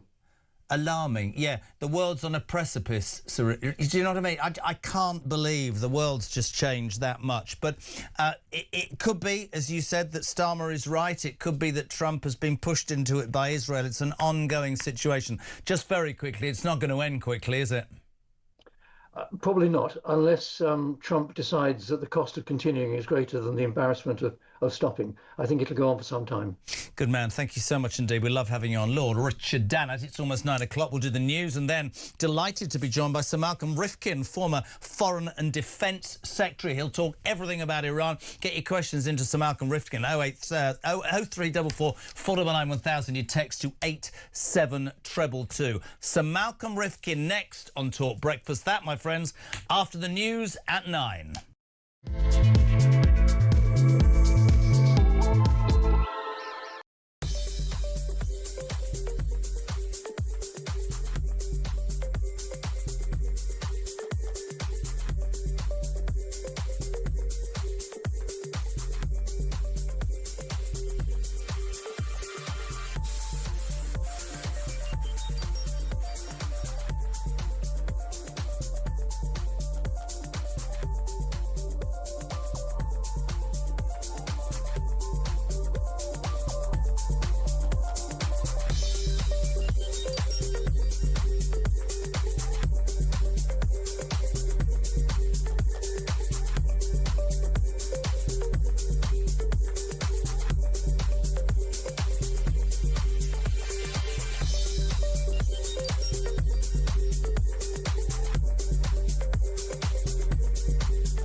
He is a weak, spineless coward of a man. He's I know it's an old adage, but he's a lawyer, not a leader. He's had a whole career of never forming an opinion, following law, international law, and following orders from others. never having to form the opinion himself. If he'd come out and said he was ideologically disposed to not wanting to go to war with Iran because, you know, he supports the Muslim vote in the UK, we all know it's the truth, but at least he'd have the backbone to come out and say it.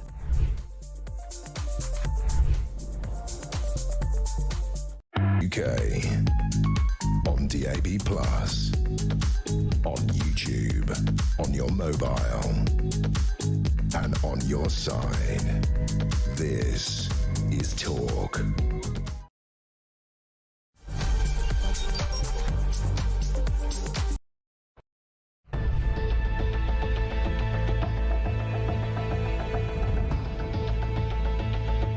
Over the past 36 hours, the United States and its partners have launched Operation Epic Fury, one of the largest, most complex, most overwhelming military offensives the world has ever seen. Nobody's seen anything like it.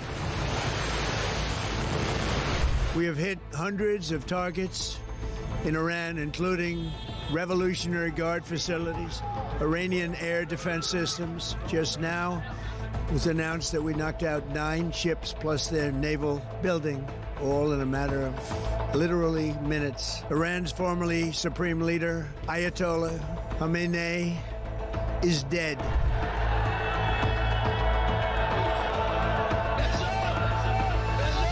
I spoke to you about the situation in the Gulf and explained that the United Kingdom was not involved in the strikes on Iran. That remains the case. The basis of our decision is the collective self-defense of long-standing friends and allies and protecting British lives. That is in accordance with international law, and we are publishing a summary of our legal advice. We are not joining these strikes, but we will continue with our defensive actions in the region. Mr Farage, would a reform government have allowed US forces to use UK air bases for offensive operations in Iran? Yes is the answer to your question. I would have said to the Americans, please do use our bases. We will be supportive of you on this. There were a series of very loud blasts in the area of Dubai that I'm based in. That's in the Marina area. It's a very touristy area, actually. Those blasts were the loudest we've heard yet, but equally we are reassured that they are most likely the sound of interception by the UAE's quite sophisticated THAAD interception kit. That is the Terminal High Altitude Area Defence.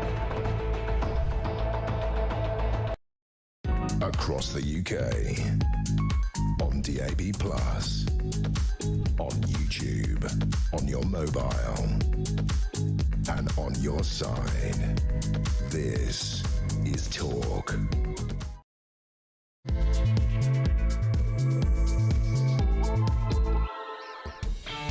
Now, my friends, just gone 9 o'clock. It's, what is it, Friday, March the 9th, in a tick. Delighted to have him on.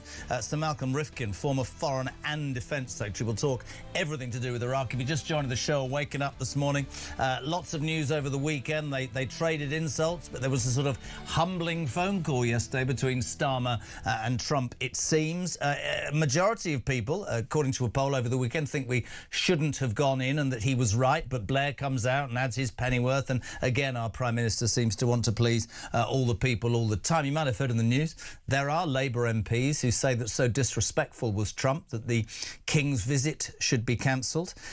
Militarily, we've heard from Lord Richard Dannett, there are 2 ships who are trying to get to the Gulf, or wherever it is, quite later than everybody else. The first one is HMS Dragon. That can't leave because everybody that works in that port finishes at 5 o'clock on a Friday. And HMS Prince of Wales, which Trump says he doesn't want, but Starmer seems keen to send anyway. This is an aircraft carrier. That has to be, well, it has to have a French escort follow it because it's not operationally ready. In the midst of all of that, and I'm sure Sir Malcolm Rifkin's about to choke on his breakfast cereal when I say that Army chiefs are launching a review, which has been announced this morning, into whether male soldiers can wear makeup. So as the world worries and teeters and concerns itself as oil prices go through the roof and everybody's concerned. That's the British Army for you. Let's just hear from Community Secretary Steve Reid. He's an interesting character. He used to come on Drive Time the whole time when he was in opposition. Since he became the Community Secretary and tried to ban people from voting, he doesn't come on at all. Anyway, this is him on the Trump phone call. Donald Trump is still pretty furious, it's clear, with Keir Starmer for not backing him from the start. Is the relationship recoverable?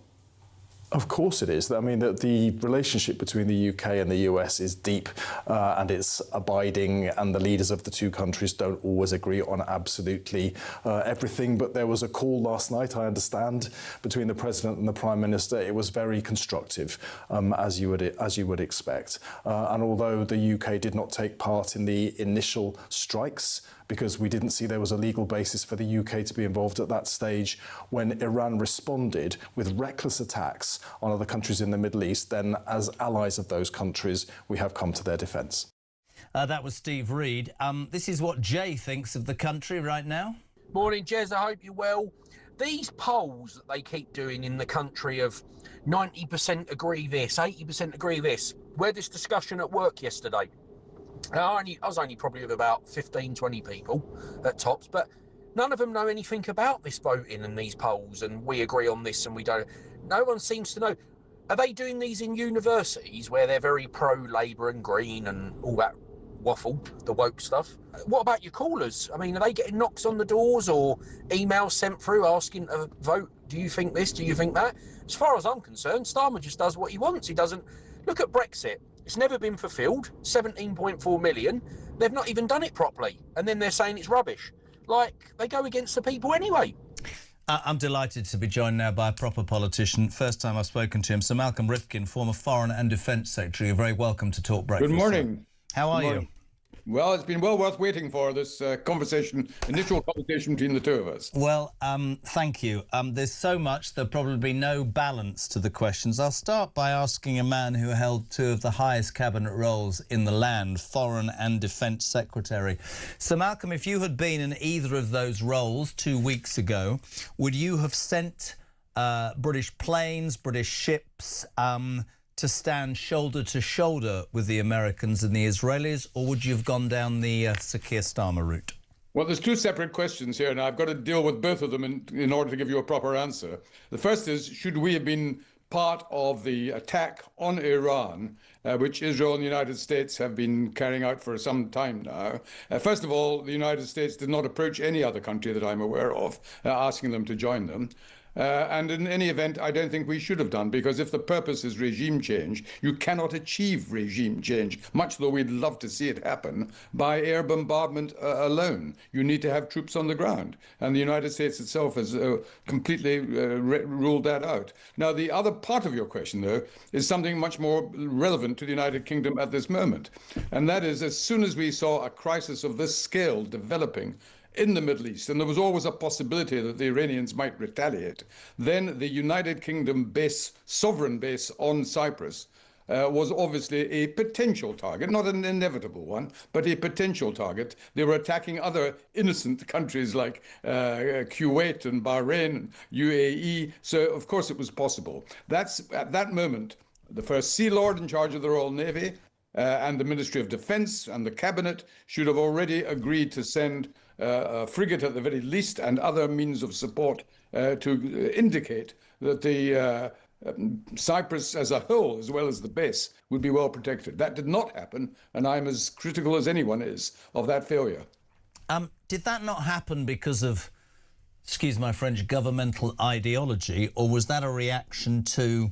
No, I don't think it would have been ideology on this particular point, because there is no ideological objection, even with this current government, to protecting sovereign British bases, such as the one in Cyprus. I don't know the answer, because I'm not privy to what may have been the discussions over the last week or so in the government and in the cabinet on such a matter. But the end result was that until the attack actually happened, no decision, so far as we are aware, had been taken to even send a frigate. Yeah. Never mind other forms of support. And I think that is a failure. And I think that what I was going to say with ideology, Sir Malcolm, was I think it rather sums up a man who, and I've said this many times, leadership is about making decisions not always that are popular with your own party, your own cabinet, or even the country, but you lead because you have it inside you. This man seems to govern by, I don't know what the latest focus group or SPAD or whatever. I'm being completely serious. Well, I'm not going to give a general answer to your question, but let me give a specific one, which I think goes to the heart of it,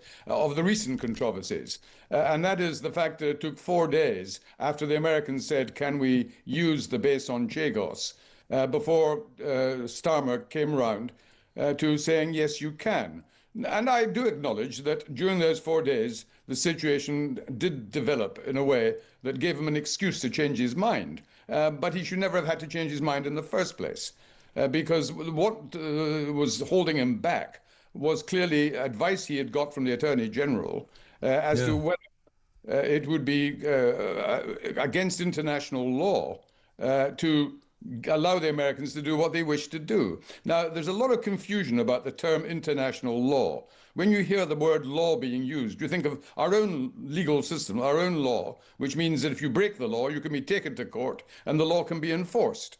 International law is not law in that sense. It's basically rules that have been established over the last 50, 60 years for very good reasons, to try and discourage countries from behaving unfairly, improperly in times of crisis, to prevent wars, in other words. But occasionally, you have to ignore what so-called international law may or may not say, because your own national interests are very, very much at stake. And all countries have done that. We've done that in the past, and it's a sensible thing to do. On this occasion, Starmer declined to use that approach. And there's a famous remark by Edmund Burke: "I don't object to being governed by law, but I do sometimes object to being governed by lawyers."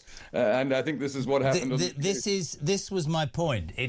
I was trying to get out earlier that to me and to many listeners and viewers, Sir Malcolm, it's a movable feast, an excuse that's given when he just puts that lawyer's hat on with Hermer. And you absolutely are right. There are all sorts of situations where all sorts of countries have gone, it's in our national interest to avoid or ignore or put to one side whatever that piece of legislation says. Do you think the international, just help me out here, you'd know this, do you think that so much of this international law stuff that's spouted, do you think it's relevant to today? Do you think that, you said it was set up to do the right thing, but the world's changed, hasn't it? Yeah, well, look, you've got to look at the short answer is yes, I do think whether it should be called international law or international rules is another matter. But it's hugely important.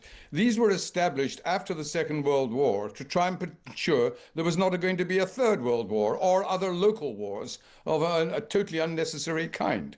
So it was basically a system of rules whereby the big countries, not just the small ones, all agreed they would try to conform to these international rules and not use their raw power, just to, like Putin has done in Ukraine. When Putin invaded Ukraine, he ignored all the international rules or international law. Now, I'm afraid, and I hate to have to say this, in some respects, a similar criticism could have been made of the decision that Trump took to declare war on Iran, not because America was being attacked or ever likely to be attacked by Iran, but because it suited his political agenda. So that is where that inevitably creates considerable instability in the world as a whole, which can lead to other conflicts. So you try to avoid that. Sometimes you can't avoid it because, as I said earlier, there's a real national interest immediately at stake. And that's when you have to make that judgment if you have a statesman rather than merely a politician in charge. Yeah, but we're talking to a proper politician, former Foreign and Defence Secretary Sir Malcolm Rifkin. Flattery will get you somewhere. No, but it's true, man. It's true. You just have to listen to you. Right, some questions, specific answers. Do you think the special relationship has been damaged irreparably, or does that maintain itself because the two men ultimately will fall out of power and they don't get on? Well, it was damaged when Trump made these very disagreeable remarks, but you said irreparably. No. It's happened so often before. Harold Wilson refused to send British troops to Vietnam.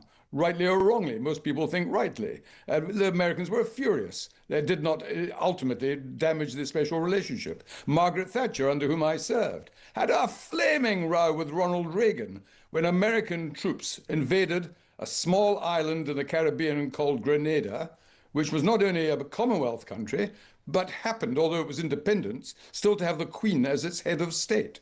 And the Americans didn't even think to consult the British government before they did that. Now, these were furious occasions.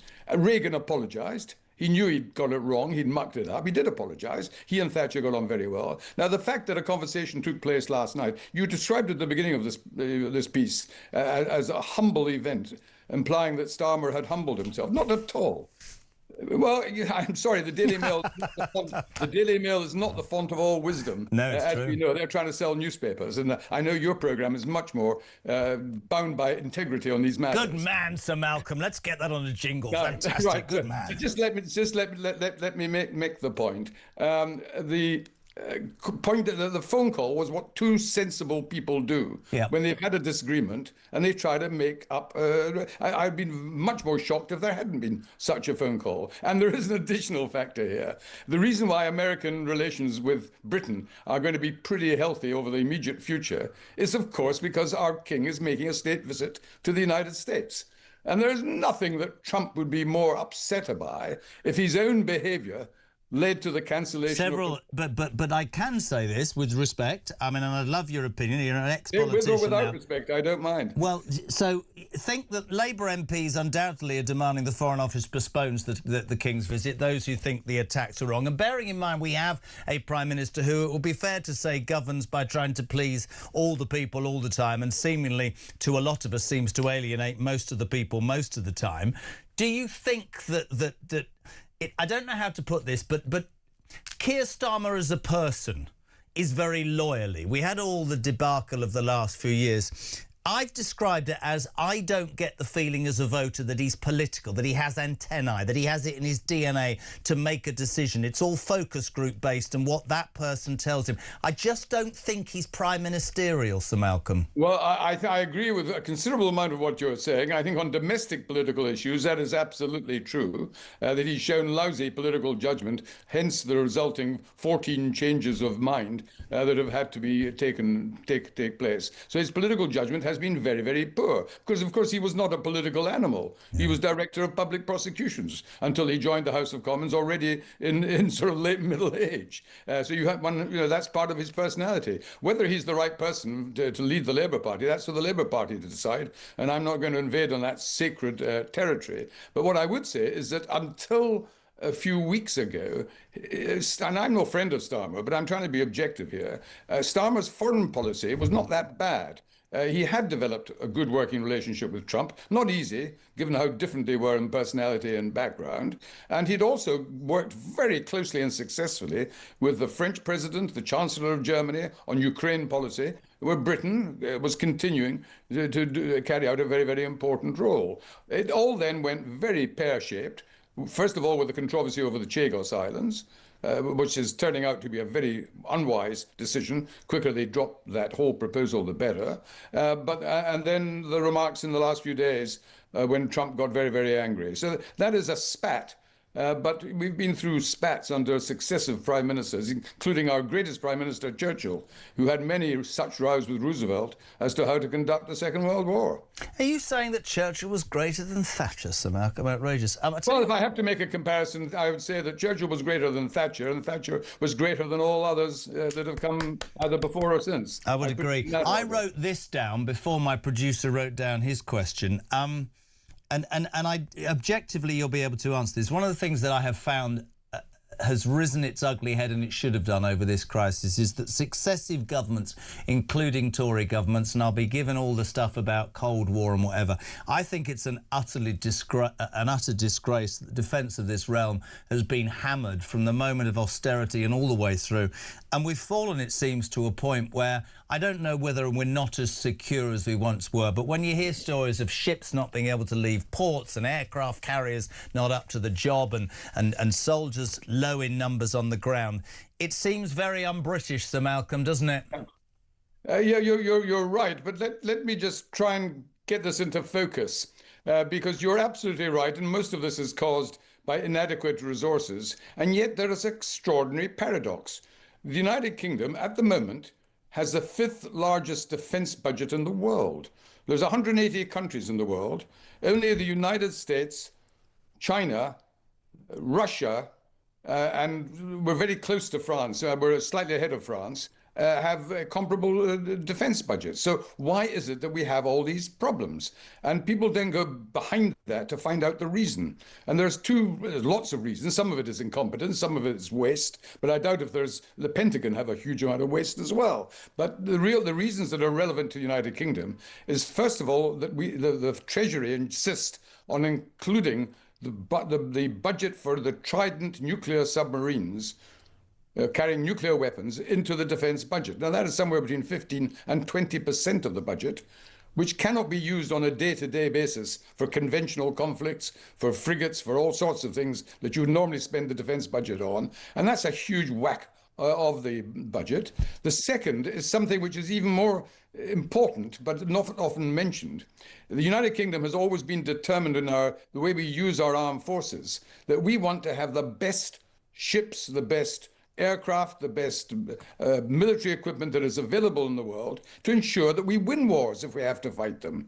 And that means we use incredibly expensive defense equipment. Most countries can't afford that and don't even try to do that. They go for bulk, more troops, more ships, without relevance to the quality of them. Now, if you're wanting to have first of class frigate or an aircraft fighter, then the technology is such they're hugely expensive. And when you make that order, it takes several years to build them. And halfway through the building, the technology is improved, you're informed. And if you want to maintain state of the art, you're going to have to pay another 2 or 3 billion. Just imagine how that adds up. The United States can do that quite easily because it's got the wealth to do it. Britain, France, and other countries can't. And therefore, we have to now start asking ourselves, are we trying too hard? Maybe we should actually concentrate on having a larger army, on having more frigates and destroyers, even if some of them are not the best in the world. But might I respectfully jump in and say that many people that I speak to would prefer a much smaller welfare budget and a much more secure Well, that's a separate question. Yeah, that's as may be. Many people would, and that's a very painful decision for all governments to have to take. What I'm saying is, if that's not available or if it doesn't resolve the problem, we have to take hard decisions within the use of the defence budget. Do we spend on getting the best, which has always been the criteria? And I don't object to it in principle, but if it means we have far fewer frigates and destroyers, if our army is only 75,000 when it should be at least 100,000 and so forth, then maybe we're getting our priorities slightly mixed up. I had my final question for you, because I asked it of Lord Richard Dannett and the look on his face was something else, Sir Malcolm. Army chiefs, as the world careers towards disaster, have launched a review, we discover over the weekend, watch his face, into whether male soldiers can wear makeup. The gender-free changes, which have been put forward by a body within the British Army, could see men wearing makeup with hair extensions, painted nails and earrings. Now, for many of us, age 60 like me, who were brought up with Thatcher and normality, this just smacks of even more madness by the minute. I'd love your responses. Well, if you were the Defence Secretary and that landed on your desk, what would you have said, sir? Well, I agree there should be a review. It should last 30 minutes, and the answer should be forget it. Final question. We've got to get you back on. We love having you on. Which job did you prefer, the Foreign Office or the Defence Secretary's role? Genuine question. Well, I loved them both because they were the two most fantastic departments. But when I entered the political world a long time ago, my great aspiration, which I never thought I would realise, was to be Foreign Secretary. If I'd been asked which is the job you'd most like to do, it wouldn't even have been Prime Minister, it would have been Foreign Secretary. So that was... do you miss it, or do you look at it now and think, God, I'm glad I'm out of it? Both. Great to have you on, Sir Malcolm Riftin. Thank you so much indeed. Former Foreign and Defence Secretary, exclusively to Talk Breakfast. 9:23. We're live across the UK. Loads of people getting involved. Rob in Newcastle knows a lot about makeup. Morning, Robbie. I love a good fight, but not until I've put my blusher and my lippy on. Till then, I'm not capable of fighting properly. Is that really what's happened? Is that a true tweet? Or the really suggesting that the people who are going to fight for this country want to wear makeup? Did you realise what the people in the SES and Royal Marines and those sort of people will be thinking today, and how the other armies will take the mickey out of it? When will it ever end?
morning to you. This is Toward the Home of Common Sense with me, Julia Hartley-Brewer. Just breaking news in the last couple of moments. Extraordinary news. Not just that the police have arrived at the Sandringham estate where Prince Andrew, as was now Andrew Mountbatten Windsor, is currently living since being thrown out of the Windsor estate. The police have arrested Andrew Mountbatten Windsor. It's an extraordinary revelation. And certainly what's been contained in the Epstein files as released in the last few weeks. It's his 66th birthday today. What a birthday present that is. Across the UK, on DAB+, on YouTube, on your mobile, and on your side. This is Talk.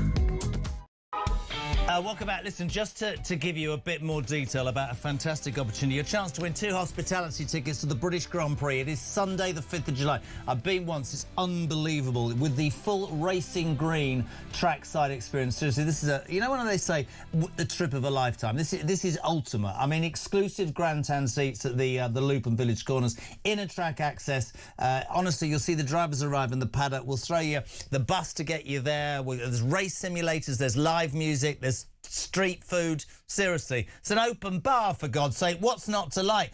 You can listen. I didn't do this for you because, you know, there's people go, what's the point of getting involved? You could win this. You could be at the British Grand Prix. Sunday the 5th. Have a listen to the details. Brilliant. For your chance to win, text TALK to 83338. Text costs £2.50 plus your standard network rate. Or call 0343 418 7260. Lines close 20th of March 2026 at 4 p.m. That's when you need to answer your phone if it rings. 18 plus UK residents only. This is a network promotion. Full T's and C's at talk.tv/win. So for your chance to win, text TALK to 83338 now. Trackside seats and paddock access at Silverstone. What is it? It's an unbelievable opportunity. Sunday the 5th of July. Good luck with that. Almost 9:30. We're live across the UK. Talk Breakfast, the home of common sense and, of course, of Alarm Clock Brits. Julia here from 10. Ian Collins from 1 and Kev sounding great on the brand new Drive Time show from 4 o'clock. Big shoes to fill. I'm only joking. 0344 499 1000. So many of you getting involved today. Si in Lincolnshire. The reason the French need to escort the aircraft carrier is so that we actually get there, because what people didn't know was apparently the new Starmer sat-nav keeps telling them to do a U-turn every half an hour. Very good. Bill, soldiers wearing makeup and heels. Next we'll have Lammy, Miliband and Starmer, high heels and lipstick at Prime Minister's question time. Do you know what? If they did that, at least I'd feel inspired that there was some sort of passion amongst them. Great, isn't it? Do you know, talking to Christian during the ad break, tell me if you disagree with me or not, Peeps, right? Listen to Sir Malcolm Rifkin. Christian said it. He grew up watching politicians like that. Proper, intelligent, switched-on politician. You look at the Labour front bench, you look at the Tory front bench, there's about 11, aren't they? I just, extraordinary, just a man of experience. Alison in Dorset, hello. Does anyone else think Keir's choice of music for his latest TikTok would be better used on one about Andrew Mountbatten? Money for nothing and the Oh dear. Yeah, we'll let that go. Paul Cook, of course they wear makeup. It's called camouflage, you bunch of... Yes, Gavin's in Worcestershire. Do you think there is a direct link between the rise of the left-minded youth of today and the falling birth rate? Have children changed your... What? What does that mean? I've no idea what that means. I've done my bit to increase the amount of children that are around. Number 6. By the way, I heard a rumour that number 7 could be on the way. If number 7's on the way, Mrs. K, it's nothing to do with me. Dougie? The 117 energy saving has just been wiped out by the £74 increase in water rates. We'll soon be paying tax and my pensioner still waiting for the increase in council tax, plus the Iran war fallout on all prices. Doug, I don't want to upset you. The £117 energy saving was a lie. It's actually higher now than when Labour came into power. Steve said, what have I become? A romantic board for you? Well, listen to this. Should we not be nudging the King, as he's the only one who can disband Parliament to call a general election? Can you say hi to my love Fiona? No, phone her up yourself. What have I become? Dial a quote, buy her a card. I don't know. I'm joking. Baz in West Brom. Morning, Jez. I hate to say it, but if Argentina is watching this country, they must be thinking about having another go for the Falkland Islands. Oh, my God. Let's face it, Starmer will probably give them $35 billion to take it. Do you know what? I was thinking about that the other day. Absolutely fantastic. Morning, Jez. Paul from Brum. Keir Starmer's cute and pretty army. Yeah, that's a great one, isn't it? It's a song in that. And who's this Dave Stork in Essex? Is it me, or does it feel like we're constantly living in April Fool's Day with this Labour government? Definitely not you. 0344 499 1000. I'm delighted to have my next guest on, a writer and broadcaster, an Israeli expert, Jonathan Sacerdoti. Good morning to you, sir. Morning, Jeremy. How are you doing? Well, I'm sort of raging about the next story, and I've been raging about it all morning, so I'm going to do it very, very calmly. Two things, really. The government have decided that flying the English national flag, Union flag or St George's flag on the streets has been linked to tools of hate. It's a leaked draft we found from the government's new social cohesion strategy, whatever that means. And it warns that the British flags are used to exclude or intimidate. The extreme right have nicked them. And this isn't the only thing this social cohesion strategy unit have written, Jonathan. They plan to appoint an anti-Muslim hostility czar to stick up for Muslims. Not a mention, says Jeremy, and has been saying since 6 o'clock, of an anti-Semitism hostility czar, sir. Outrageous. There is, I believe, somebody who's in charge of anti-Semitism, and that's John Mann. But I will say that this whole leaked document from the Labour government, which is dealing with their attitude towards social cohesion, is a bit of a mixed bag, because on the one hand, it has a few things in it which have obviously enraged people, such as saying that the Union flag or even the St George's Cross, the England flag, they are being used as tools of hate. And that obviously has upset a lot of people, and we'll get to that in a moment. But it has a few other things in there which maybe are good. So, for example, it talks about giving extra powers and really giving teeth to the Charity Commission so that it can deal with charities which are basically fronts for the Iranian Islamic Republic regime, or presumably Islamic charities that raise money and then send it on to terrorists like Hamas, because this has been a persistent problem over many years in the United Kingdom. You know, ours is a culture which really admires and places charity at such a high level. British people love to give money to charity. They like to do good deeds.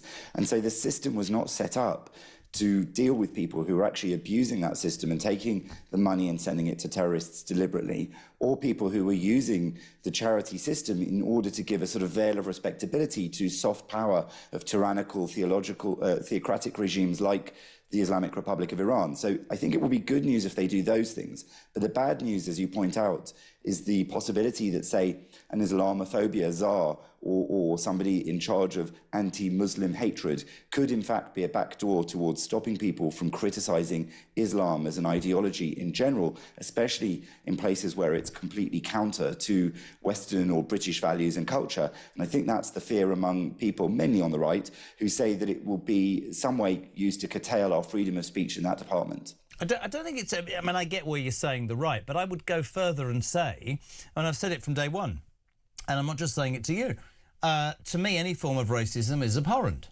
right? Whether that's against Muslims or whether that's against Jews, whoever it's against.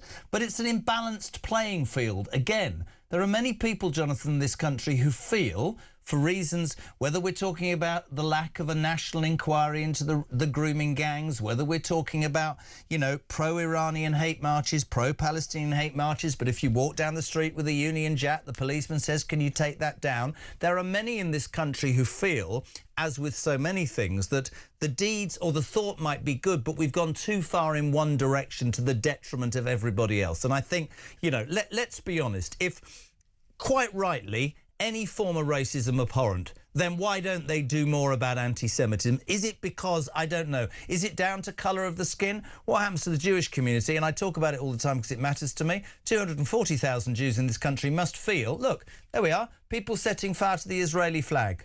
Right, nobody's going to do anything about that, but you can walk down the street, wave a Union Jack and be arrested. I don't understand it, I never will. All I'm asking for is a balanced playing field. That's it. Well, of course, it's impossible to classify anti-Islam discussion, thoughts, criticism, or even Islamophobia, if you want to call it that, as racism, because Islam isn't a race. Islam is a religion, an ideological position that's taken by many, many people, but they come from lots of different races and ethnicities. So I think it's important to make that distinction. And I think that the effort to invent and mobilise this word Islamophobia is one which is deliberately used by, in fact, Islamists, I would say predominantly, to try and make an equation with anti-Semitism, which is hatred of Jews. Now, Judaism is a religion, but it is also predominantly an ethno-religion. It's a religion and an ethnicity under UK law. So it's a bit of a different case. And when it comes to these things like the flag, as you mentioned, you see there the burning of an Israel flag, and you say that people will wave the flag of our own country and be called racists and fascists for it. I think it's a great shame. And it's a shame that this report seems to echo this idea that people are using the flag of this nation to divide the people of this nation. The report, from the reports we've seen of it, let's remember it's a leak and we haven't seen the whole thing and it's not finished yet, presumably. But what they say it says is that the flags of our country, of England, of the United Kingdom, have been used as tools of hate. In actual fact, they are tools to unite people, and I wouldn't say that it's the right that has chosen to do that. I would say that actually, broadly speaking, it's the left which has chosen to label people who wave the flag of this nation as far right. There's nothing far right about it. In fact, if we could instill in young people, let's say through schools, perhaps put the flag up in the classroom, perhaps sing the national anthem at the beginning of the school day, that sort of thing, like they do in other countries, we could actually instill in our next generations a love of the nation, whether you're left, whether you're right, whether you're Muslim, whether you're not, whether you're Christian, Jewish, no religion. We should all unite under the flag of this nation. We should unite with the history and the culture and the traditions and the ethics and the ways that we live in this nation. And those are the things that can bring us together. But we're not. We're in a situation where these kids, and you're absolutely spot on right to talk about schools and universities, it's almost like we're governed by apologists who want to make every excuse for apparently all the mistakes that this country has ever made. And in the context of that, almost everything gets trashed, whether it's statues of Churchill, whatever it is, right? I do not see, and I'd love to ask you this, why we should not continue to fly our flag with pride. And I do not understand. Of course they're a far right. They're a far left as well, OK, who I would say are ashamed of our flag. And there are people on the far right who I don't want to associate with who have used it as tools of hate. But it is absolutely, Jonathan, fundamentally wrong to label every single person that wants to fly their flag as irresponsible or using it for the wrong reasons. There's plenty of us. I mean, I brought up the example earlier. What's going to happen in the World Cup if you drive down the road with those things they give you to put out the windows and flags off the top of the car? Is that hatred, or are we going to abandon that idea, Starmer, for a month because the World Cup's on? It's ridiculous. That's right. Well, it does seem like in this country the only times you're really allowed to wave the flag are to do with sporting events and sometimes royalty. But I think that that's a bad thing. And I'll say this as well, that if this social cohesion effort, policy, report, whatever we call it, ends up focusing excessively on just extremism in general. Obviously, there are extremists on all sides, at the expense of, let's say, focusing on Islamist extremism. And there is a hint that it won't do that, because it does focus quite a lot in what we've seen leaked on the fact that Islamist extremism is taking up an extraordinary amount of police time, prison space, terrorism and extremism arrests and things like that. And that's a very good thing, because that is really the biggest threat, I think, to social cohesion in this country. And what will deal with that is a very robust attitude towards that sort of extremism and hatred. And that sort of extremism and hatred is fundamentally tied to Islamic ideas. So to ban people or stigmatize people from talking about Islam and the ideology of Islam, even not at its extreme, even not at the Islamist level, if you make that distinction, that's a problem, I would say. I think I would extend that to all religions and ideologies. We must be able to discuss each other's ideas, beliefs, belief systems and religions openly, respectfully. I don't want people being attacked, and I don't want violence against individuals, and I don't want individual people being persecuted. But I do think that the ideas that each of us adopt in our lives and live by, whether they're religions or not, are perfectly open to scrutiny from all across the board, including my own, including yours, including an imam's or a Muslim member of the British society. Couldn't agree more. Jonathan, love having you on, mate. I wanted you on last night. Really, really grateful. Thank you very much indeed. Jonathan Sakadotti. This is breaking news. I don't quite know why. We're going to... Oh, look, it's Starmer. What's he doing? He looks like he's at an alcoholics meeting. My name is Keir and I can't make a decision. He's got 3 people, including one woman who looks like... Look at her, she's half asleep already. What's he saying? Some of them live there, have done for some time. Some of them are on holiday there. Some of them were just changing planes. Even the tulips are dying in the background. Look at them. They've gone, oh, God, how long is he going on for? Very, very Look at her on the right. Because blowing her cheeks out. Look, bored. Look. Their loved ones oh, dear. are safe. So we're working with commercial airlines, working with all the countries involved to make sure that, firstly, people He's at a community centre. I think he's at a rehab meeting. I'm being serious. 120-something thousand have registered their presence. That means we're in touch with them and we can help them, give them information and advice.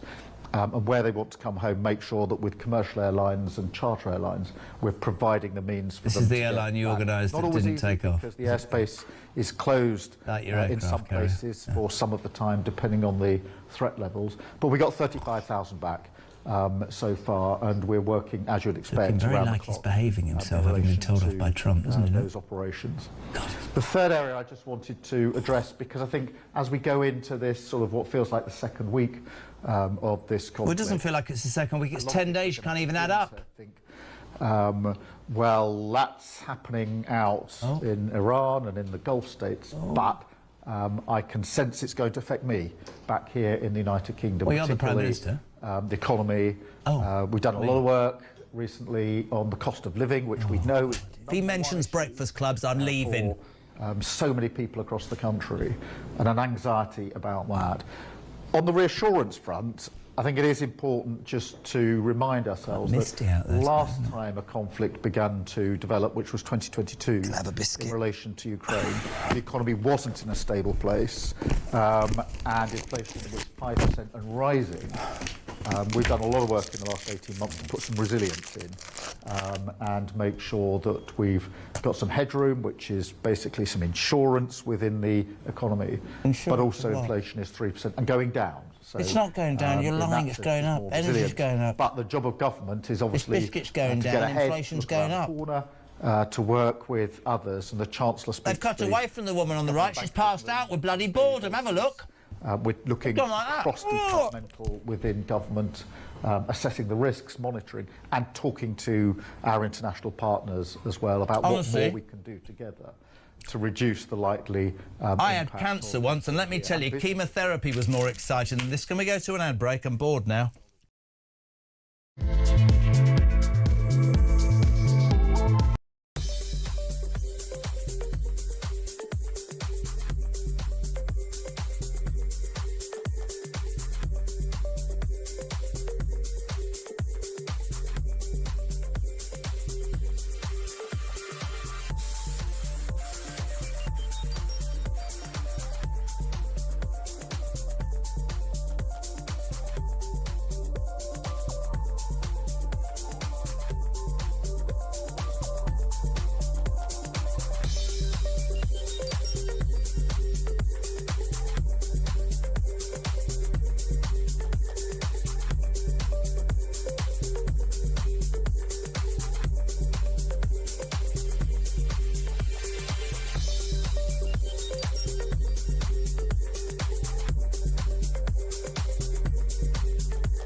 Across the UK,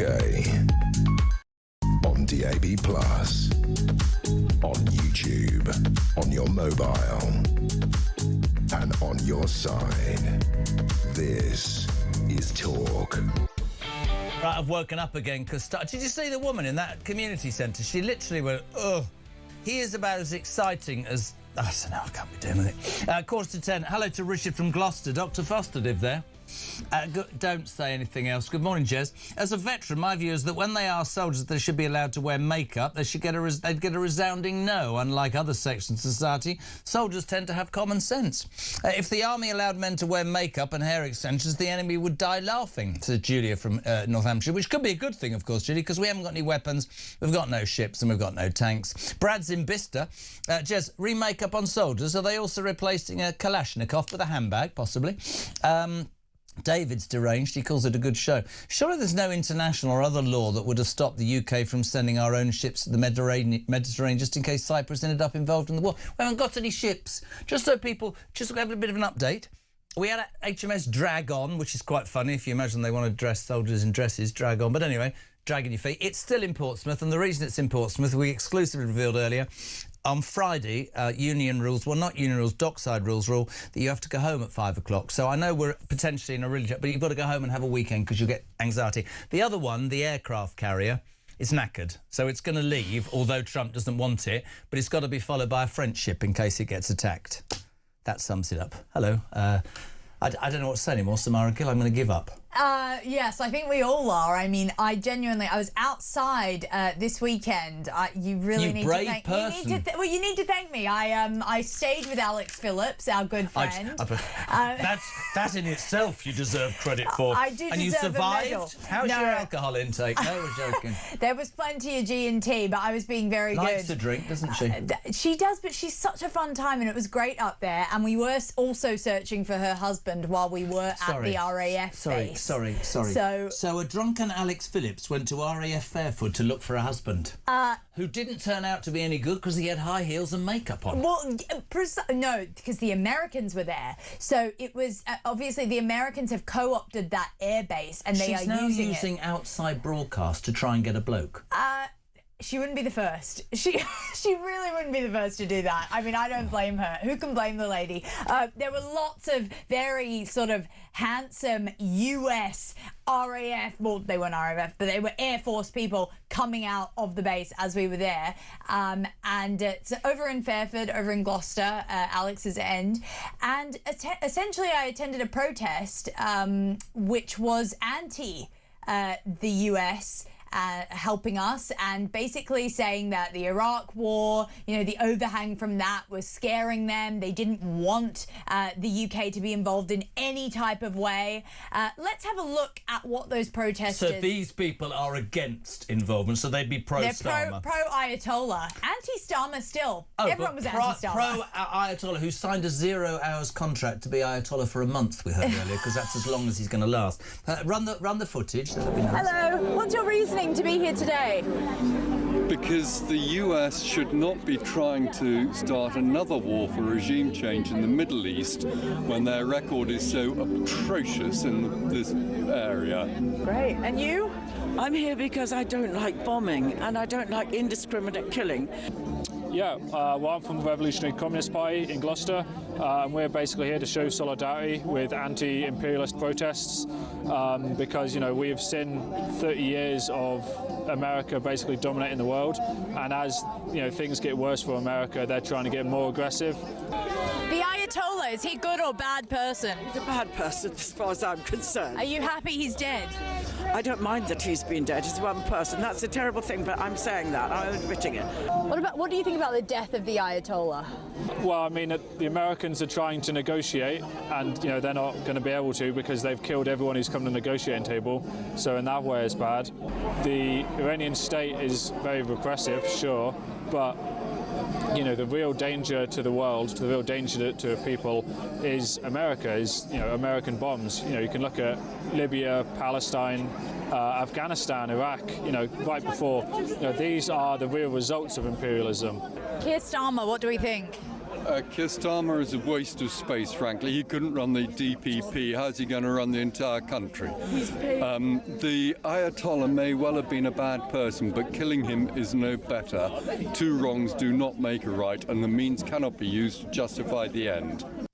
I think you do this to me deliberately to wind me up so I don't actually make it to the toilet. Can we start with the old bird in the orange hat, right?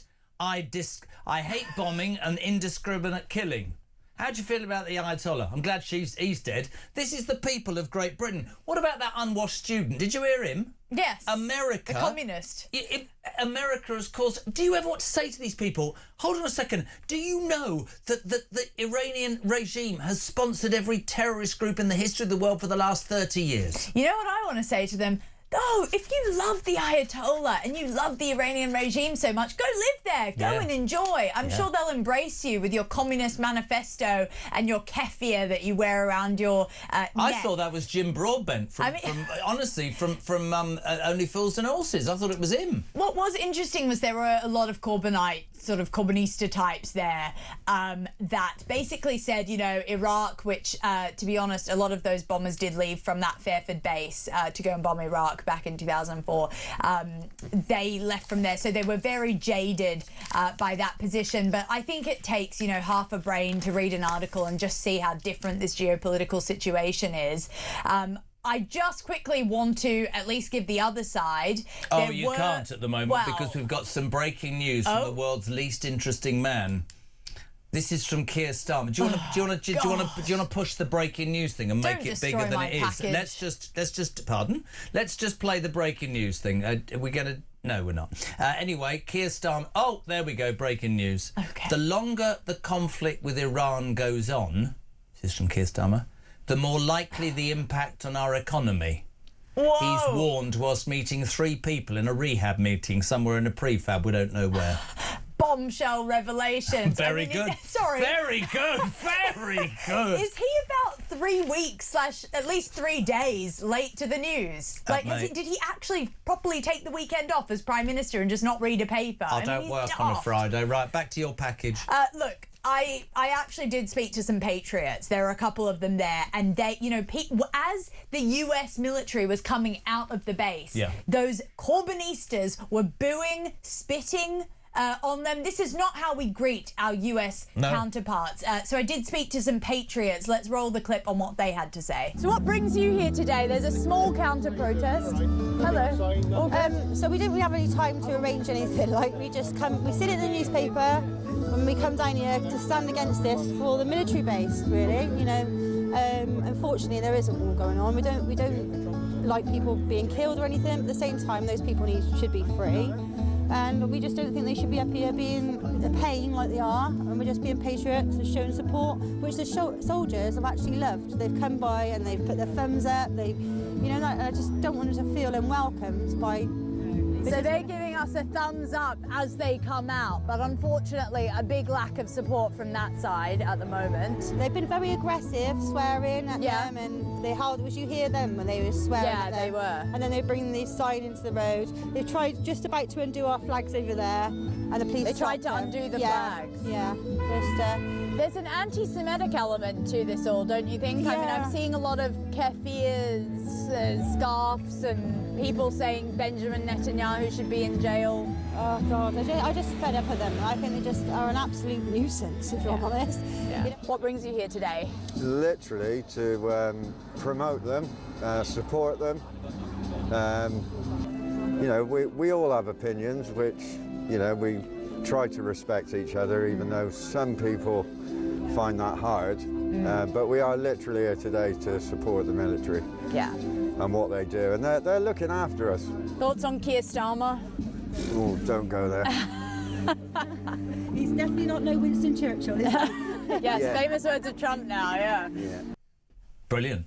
Yeah, I mean, there were about 2 of them there, but it was actually really nice. I think they were clapping and they were supporting the US. I mean, this is one of the few European bases that is actually capable of hosting these heavy US bombers. And the UK is basically saying, oh, you can refuel here. Like, they're doing the bare minimum, and they're still getting flack for It's interesting because very quickly, over the weekend, a poll says the majority of Britons don't agree with initial involvement, but they are our main ally, and from this point in, bases and stuff like that. Just all those do-gooders. I always just want to go, you know, why don't you look at the regime in Iran? But listen, there'll be people like that. They used to be at Greenham Common moaning about, you know, nuclear bombs. They don't wash any of them. They're mostly vegans and they don't work. Well, let me just say, as soon as it briefly started raining, about 5 different cars pulled up and took all of them away from the base, and they just ran off. So they're a feeble bunch. Samara Gill, we love you. Thank you very much indeed. Julia Hartley-Brewer from 10 o'clock, 0344 499 1000. I'm not going to lie, the next 2 days I'm going to go to Cheltenham and have a few drinks.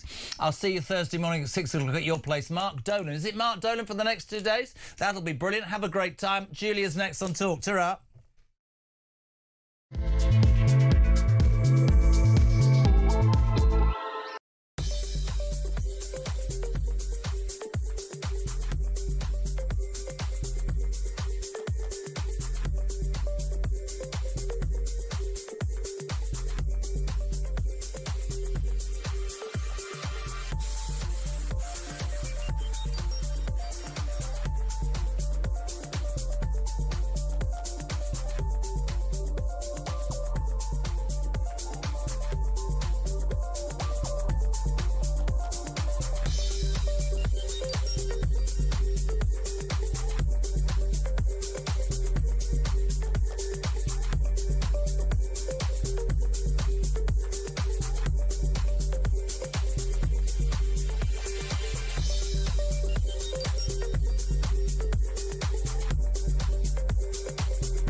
What are your thoughts about the threat of radical Islam in Australia? I personally, after what's happened at Bondi, we've had other terrorist attacks previous to this, but Bondi was a big awakening to a lot of Australians, and we have to ensure that who we bring into the country are going to be part of this nation. Don't bring your hatred here, don't bring your ideology or your beliefs to this country that is incompatible with the Australian way of life. I don't agree with Sharia law. I don't think it is compatible with our laws in Australia. The UK on DAB+, on YouTube, on your mobile, and on your side. This is Talk. Well, I got that wrong. I thought I was done, but then they said you've got 2 more minutes because Julia's got to come in here. I thought, I am so bad at this job. Dave, good morning. Morning, Jezza. Great show. Dave in Leyland. Makeup in the military, hair extensions, nail varnish, whether that's men or women. What a load of bogwash. What's next? Selfie sticks in the kit? No one is looking at how good you've done your makeup when they're shooting at you. Just get real, for God's sake. Thank you so much indeed for listening. As I said, off the next couple of days. I make no apology for the fact I'm going to Cheltenham, but the excellent Mark Doolan will be... Or is it Dolan? Dolan, he's here for the next... What's the matter now? How are you? Dolan, it's Dolan. Hello, good morning. I'm worried about you. Am I allowed to say you're limping? What you done?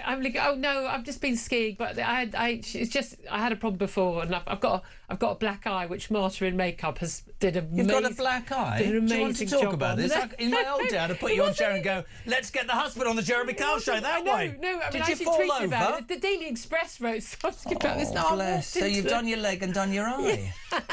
I'm walking wounded. It wasn't the same without you. We had that. Well, I do. Our regular listeners and audience will know that I do have a habit of going away when major events happen. Bit of World War III. Well, it hasn't been this... I know, brilliant, well done. Yeah, it's not been great. I mean, we've had quite an interesting one, most of all about the boats. HMS Dragging Your Feet, still in Portsmouth, because you have to finish at 5 o'clock on a Friday. And, of course,